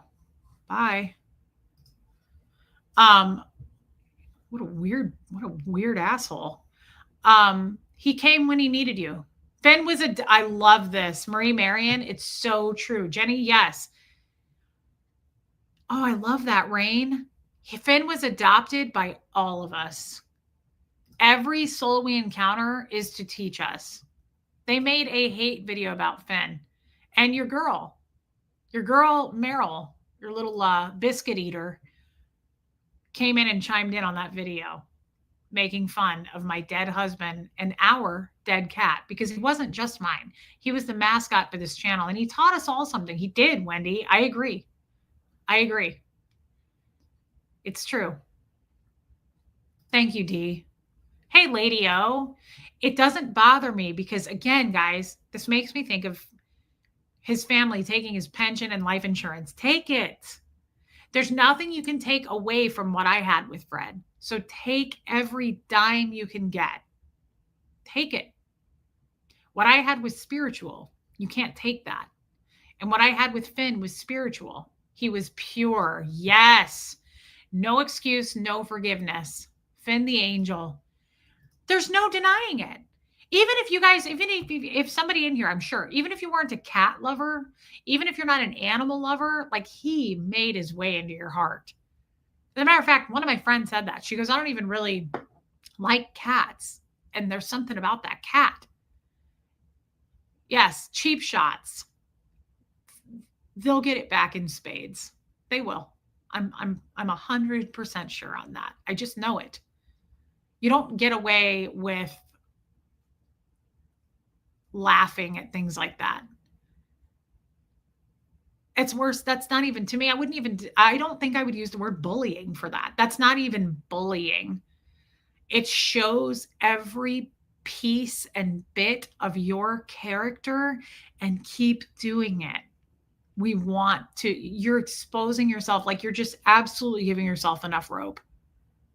You are the rotten fruit that will fall all on its own. We do not need to help push you at all. You are a worthless, nothing piece of shit. And you're either a Nazi racist or you associate with him. And we talked about this the other day. I don't know which is worse. Would you rather be the Nazi racist and just like put it all out there with your swastikas and shit? Or would you rather be the buddy of that guy? Ugh, cringe. I think I would rather be the dude with the tattoos because I've said this. At least he puts it all out there. He's not trying to hide who he is. It's cringe as shit to be like, I speak for the trees. I'm the Lorax. I speak for the second gens and I want to help everything and expose the evils of this world. But I am best friends with a Nazi racist. I hope you're okay with that. Everybody have a good night. See you. And slink away. Ugh, it's fucking cringe. I don't know what's worse. They're both evil as shit, but I don't know. Malevolent Queen, hello to you and your husband. I've met animals I like more than people. I definitely have. More than people. I do like people a lot. Keep talking, Meryl. Yes. Let that liquid shit spew out of your fucking ugly mouth. Keep doing it because you are really helping. You're helping, right? That's where you're truly helping. Keep that in mind. Marlugo, I love you. And thank you for your super chat. Oh, Susan Cook. Yeah, we're definitely going to move. Hux and I, yeah. Don't insult the Lorax like that. I love the Lorax. It's for my cubs. It's for a good cause. Yeah. Brian Webb. I love you, Brian Webb. I really enjoyed chatting with you. for the Cubs. It's for the cause, Debbie Zito. Get on board, Debbie. Come on. Debbie, you're the odd one out. You're being the cheese that stands alone. Everybody go over and believe it. Believe the story of good hope and faith and all that is right in this world. Please. No one look at the fact that we're friends with a Nazi racist. Don't look at that. It's not that big of a deal. I don't know, Renee B. Susan Cook, thank you for that. That is so nice. Thank you for your super sticker. Audrey, hold on. I'm not moving. I mean, I want to move. I just moved here a year ago. And as you guys know, I went into debt over that. That cost me so much money. I want to move. I eventually will move, but I'm saving my money up and paying off my debt at the same time. So I can't go anywhere yet, but I have big plans. I eventually will, for sure. Dang, Mar, we get it, girl. Go party. I love that for you. That is fun, honestly, Mar. Thank you. Thanks for sharing. Audrey, it'll happen. It will happen. I'm not in a hurry to go anywhere either, guys. I mean, I am because I miss people and socializing, but I'm not in a hurry because my parents are here and I'm enjoying the time with my mom and dad. I really am. Yeah, I'm enjoying it. So, I'm sorry. That subject, though, I just have to say,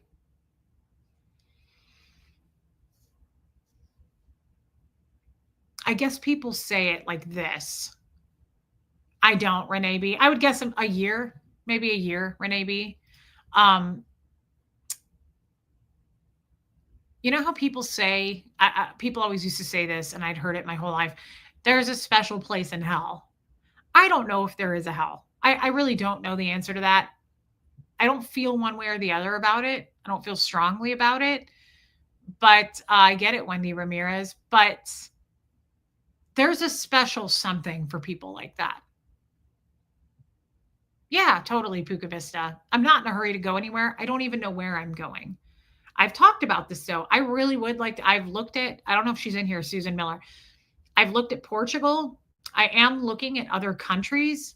I looked at Costa Rica. Like, I like the idea of being able to afford like the dollar stretching more in other countries. And I don't feel at home here anyway.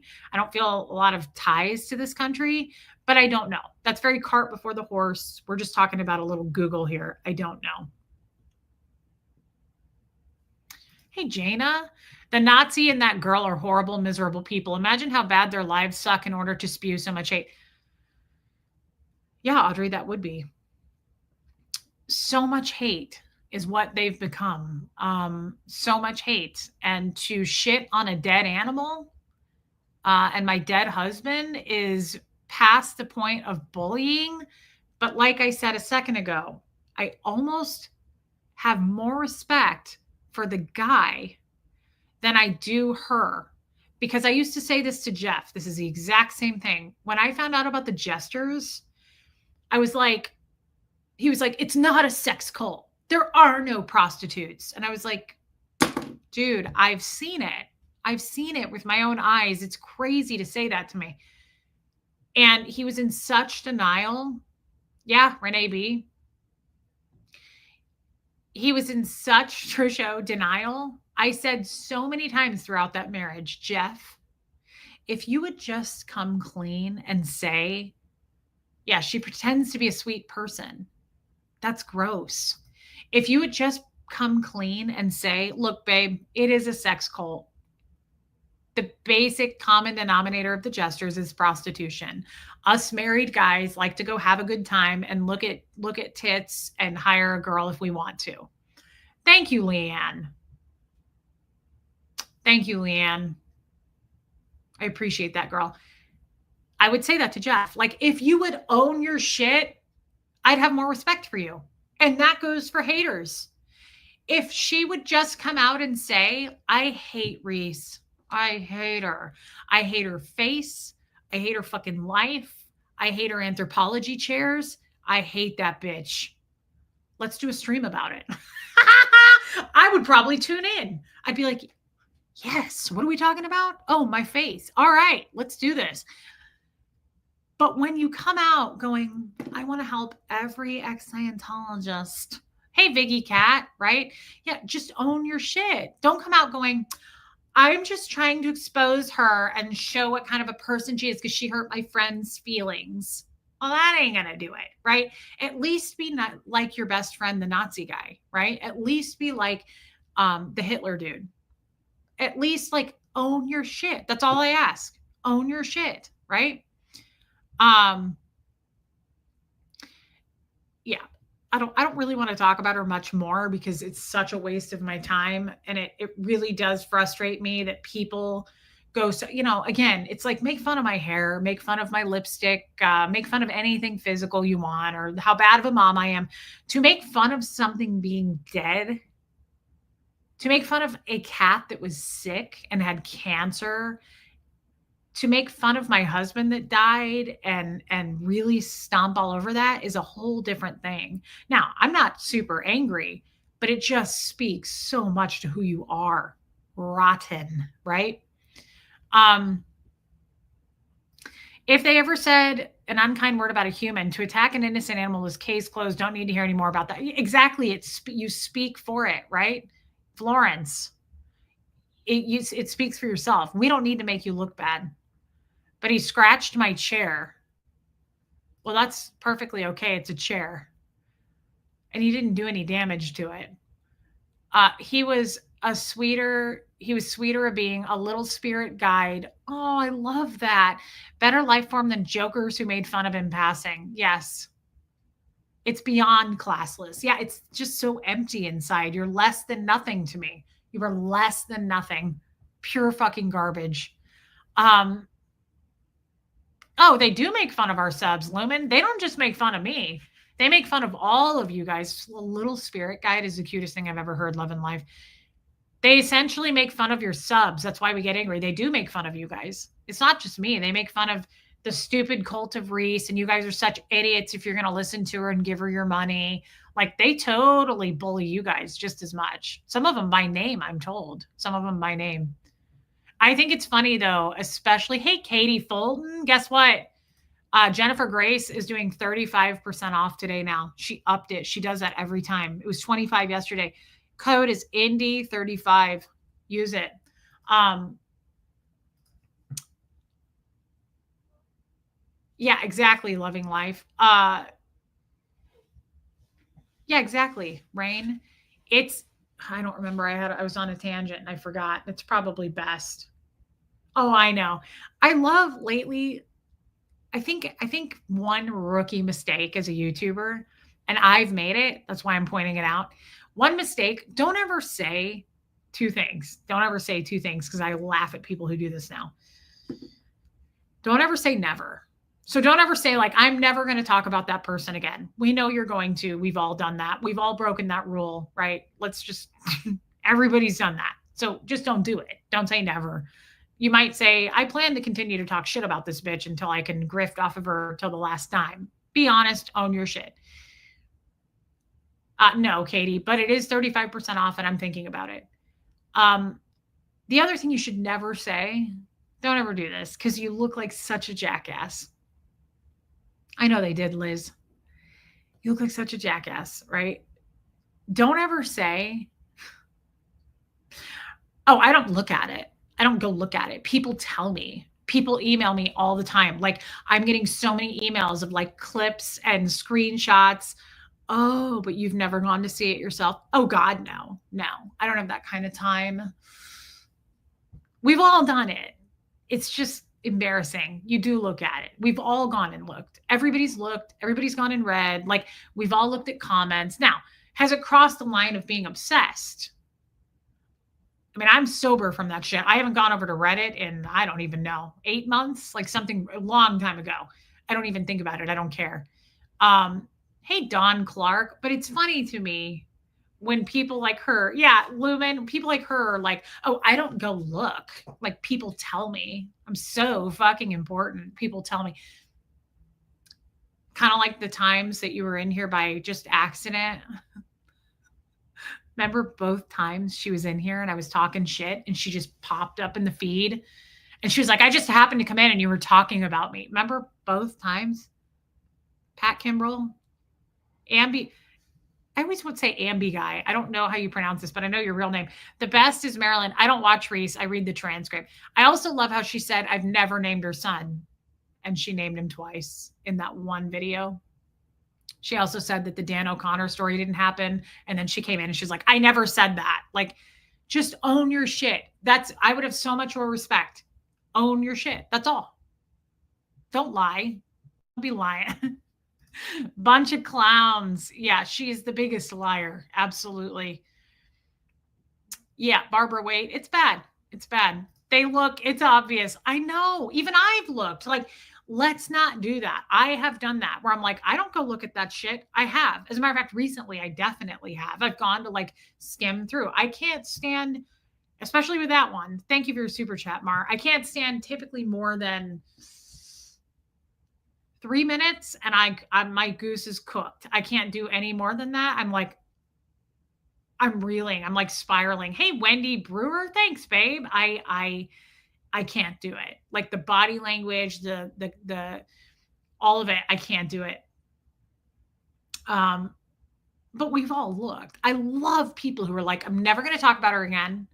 Or I don't watch. I just get a bunch of emails. Like, I'm so important with so many important thoughts that like, I don't have time for that. I'm so busy. And people tell me, I don't know though. Sure you don't. I'm sure you don't. And I'm sure it's like that time you just happen to come into the chat. Hey, ghostwriter. It checks out. Makes total fucking sense to me. Why would we question that? I've never named her son Huxley. I've never named Huxley specifically. That grifter. Thank you for donating to my Go Grift Me account. It is the funniest, guys. And then I'll stop. It is the funniest shit in the world. By the way, we're not hating. This is a new way of doing things. We are highlighting the haters. We are just naming the bullies. There's a difference. There's no emotional, I'm not upset about this. Like, it's very different. This is not coming from a place of pain. This is, we see you. We see you and we're highlighting you.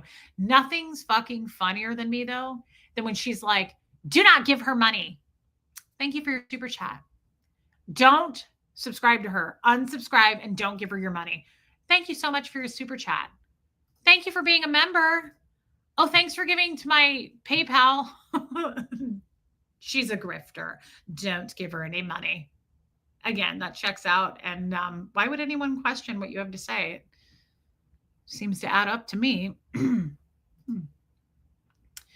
Low life lackey reporting for duty, my dazzling overlord. I love you. What time is it over there? I know. So Helena's in Australia. It's August over there now. It's July 6th here. Is it August? Is it August 5th? It's August over there. Crazy. Absolutely crazy. Thank you, babe. And I love you. Thank you for your super chat. Alina, thanks for your money. When she came into the stream and you apologized and had thought what I had thought was a nice chat, I was naive enough to think this was all over. I was too. I really meant what I said. And it was such a kind, like she was so kind. Her channel's under attack. Yeah. So weird. I don't know why. Like, why would your channel be under attack? You don't attack other people. Why would anybody come after you? So weird. You're like the knitting community. You're like this sweet little, sorry, I'm trying to fluff this up. Give it some volume. You're like this sweet little grandma that like, why would anybody attack you? It's just weird to me that that you would feel bullied in any kind of way. Oh, it's December in Australia, right? Debbie Zito. That's hilarious. Yeah, guys, when she apologized back that day, I thought, this is so cool.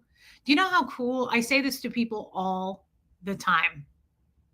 Every week she's going off on someone. Yes. Do you know my rest of my life? Everybody's going to be shitty.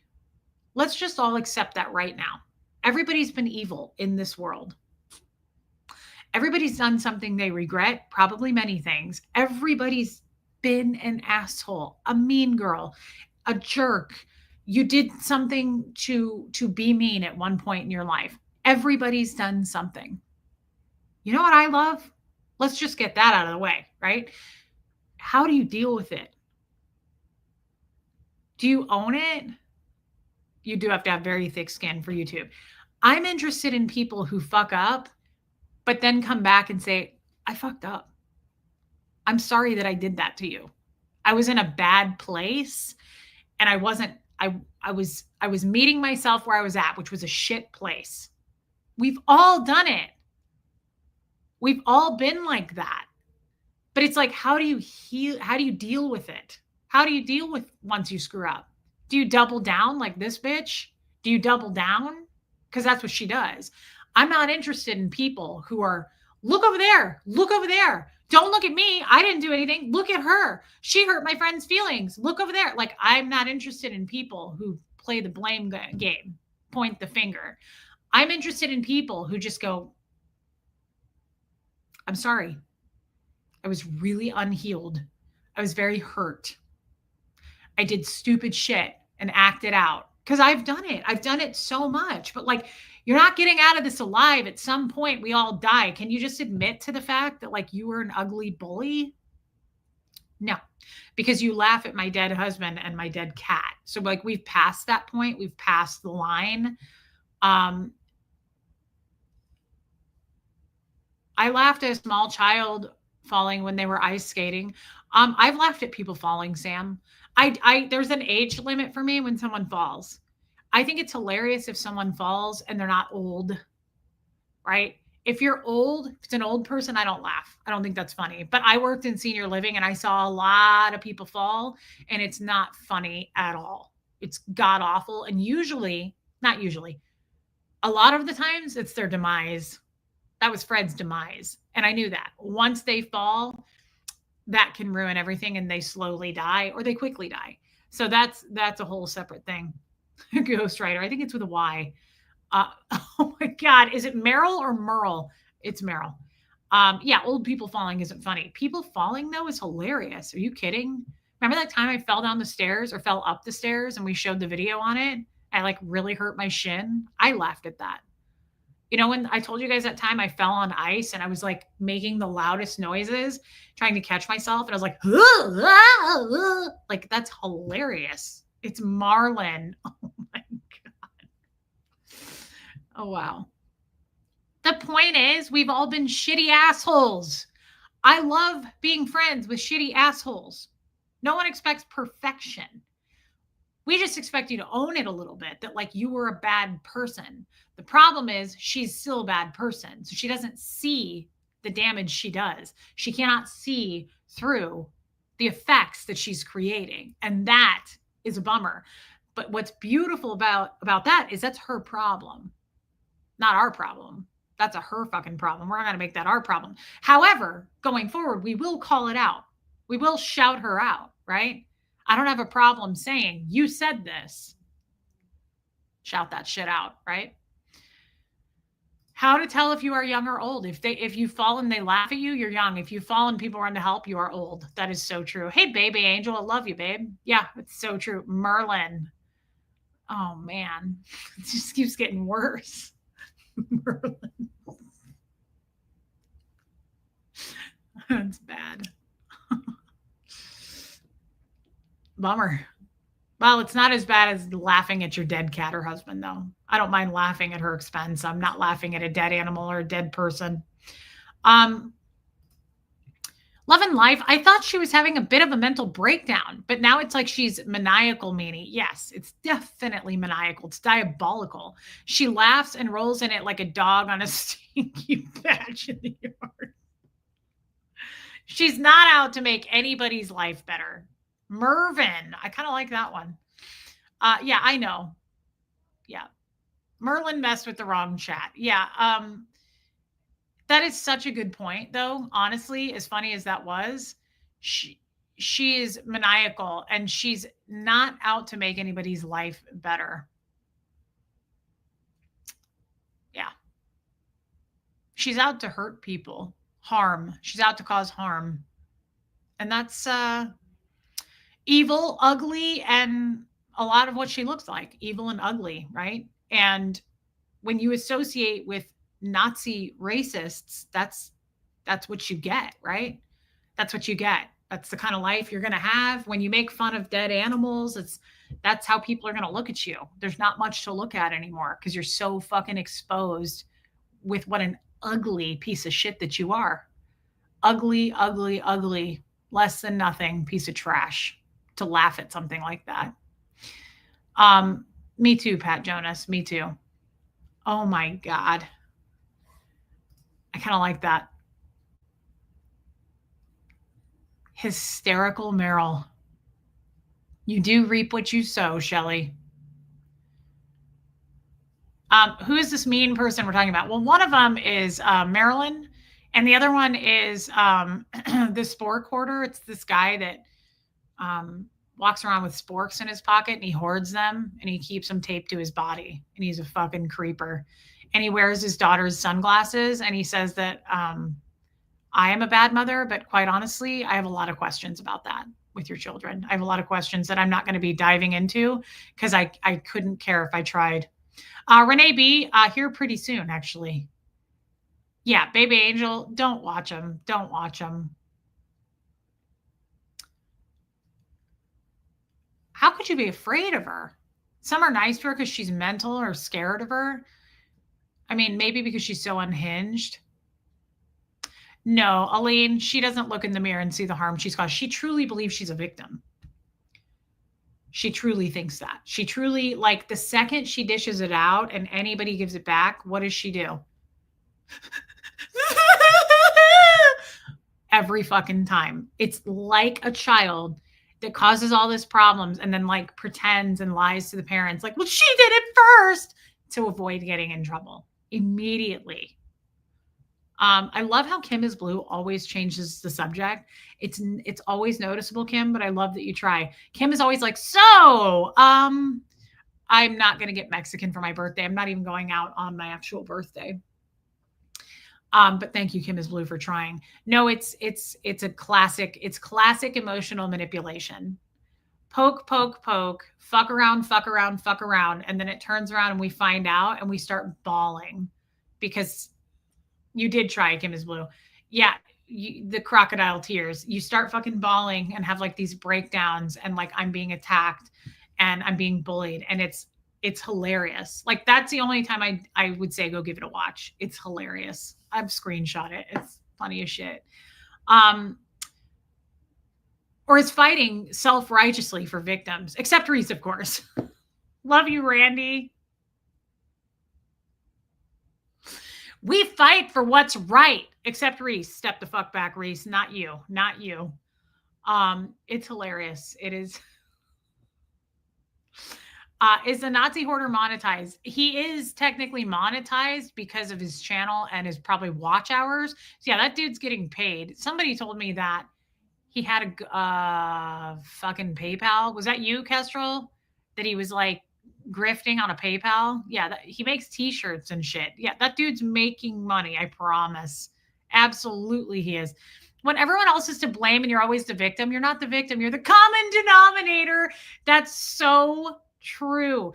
Mar, what I was reading as I was thinking that people who job hop, people who like get a new job every year and they're like, I had a horrible boss every time. Because I've seen that so many times. And I'm like, did you?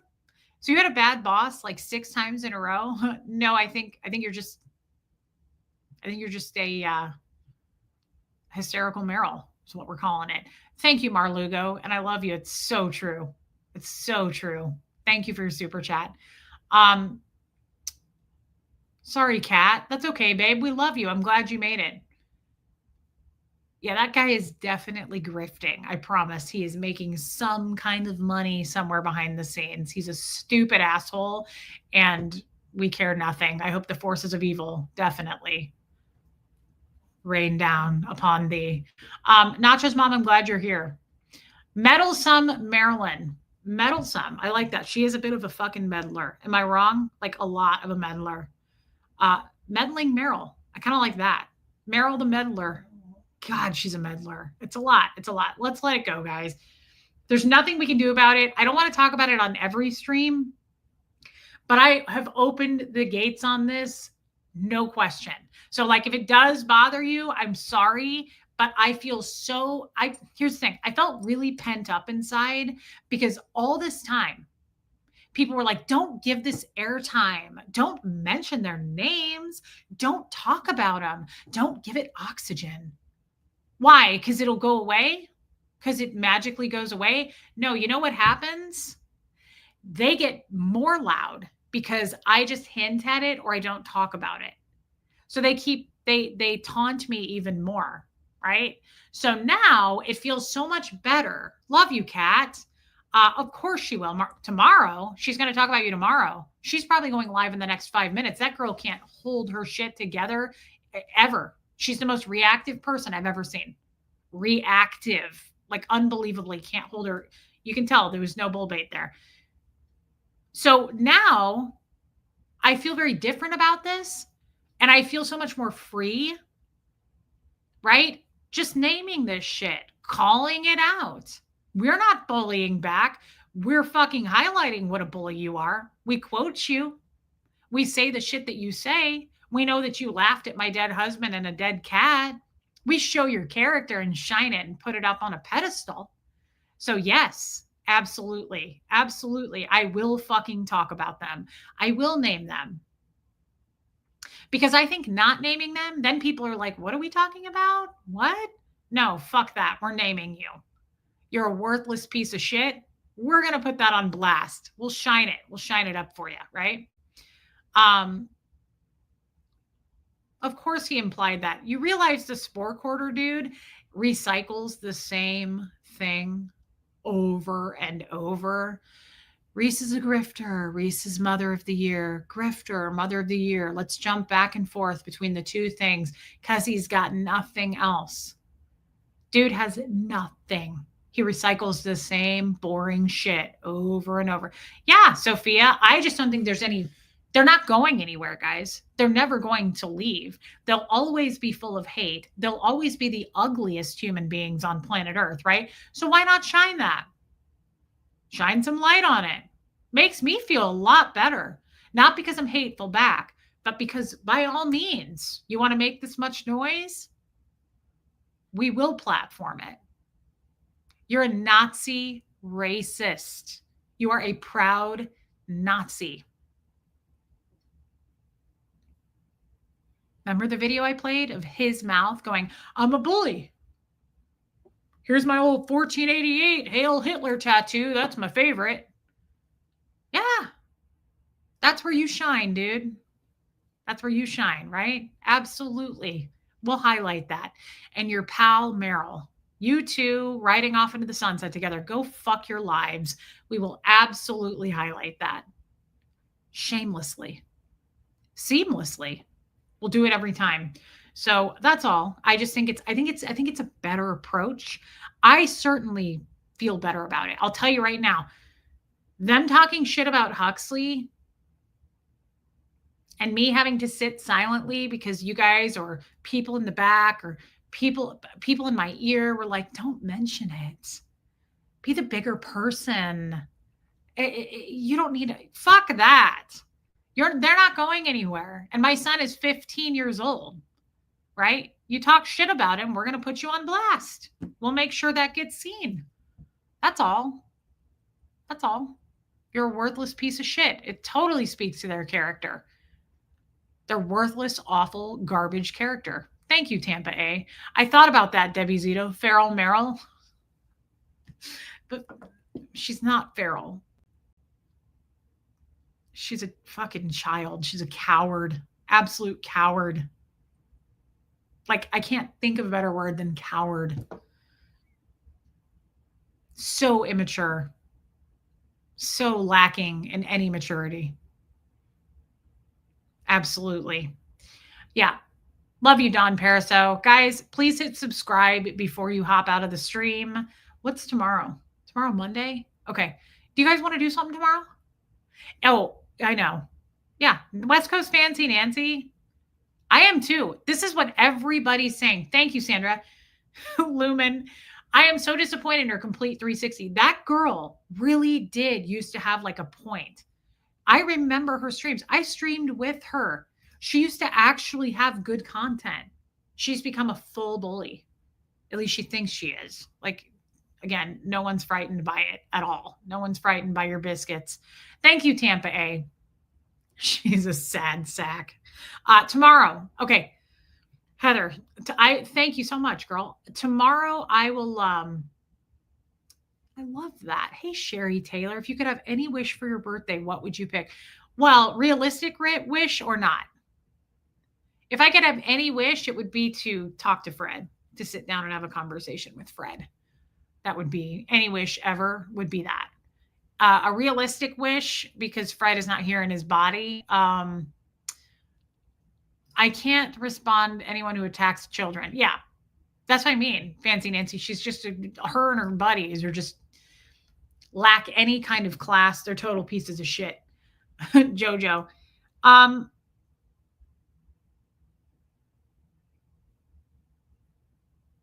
if I could, I don't know.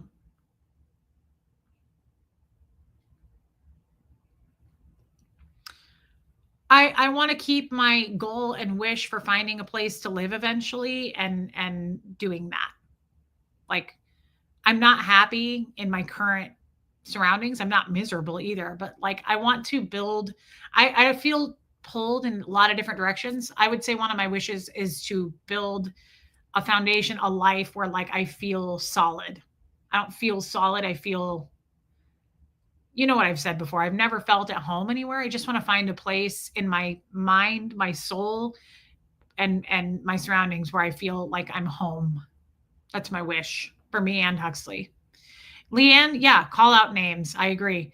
But you can talk to Fred. He's listening. Oh, I talk to Fred every day, Mar. I talk to Fred all the time. I'm saying if I could, like someone asked me that recently, if you could have dinner with anyone, who would it be? Fred.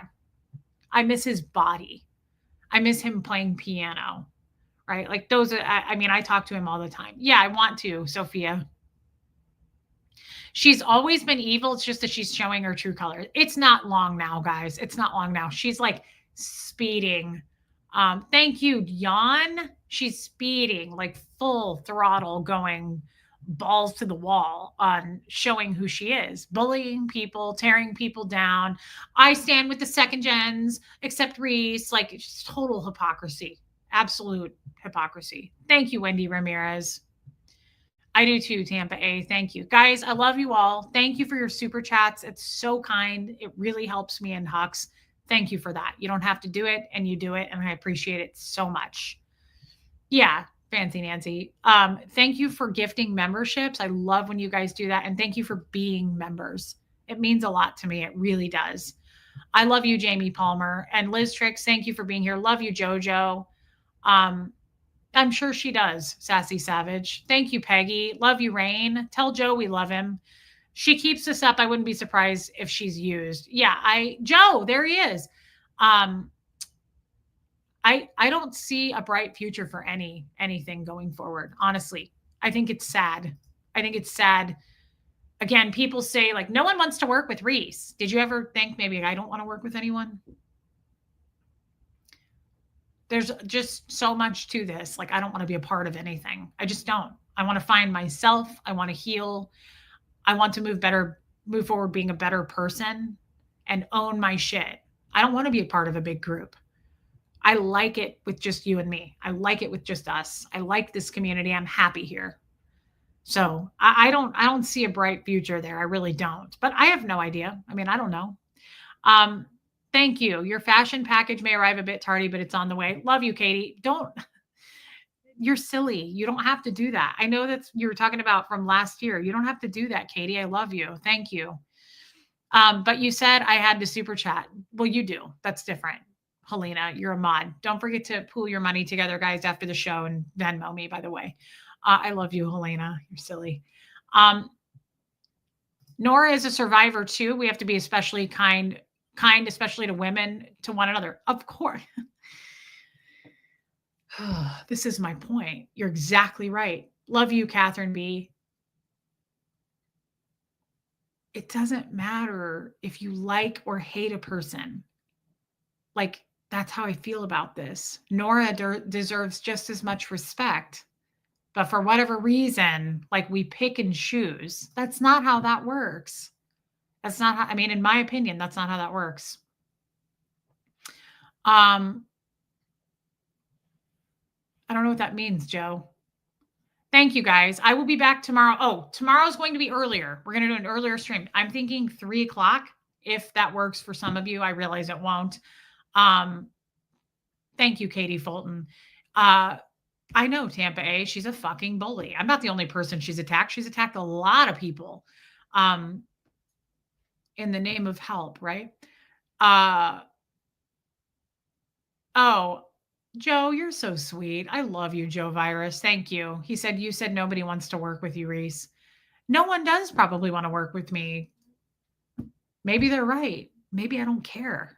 That's the other thing. Maybe I don't want to work with them either. No? Okay. I will be back tomorrow around 3 o'clock. 3 o'clock my time central, between 3 and 3:30. That won't change, just so you know how I say that and then like it's like 5:30. That won't be the case tomorrow. Thank you, Sigrid. Thank you. That won't be the case tomorrow, so I will be here around 3:30. I hope you guys can make it. I love you all. Thank you for your time today. I feel like we broke through some stuff. I wish nobody wanted to work with me. That's hilarious. Love you, Marlugo. Have fun tonight. Michael Malloy, I love you. Thank you, Kestrel, for signing that. All right, guys, I will see everybody tomorrow. Thank you for the birthday love. And yeah, tomorrow afternoon, meet me here. Here comes Fred. Love you guys.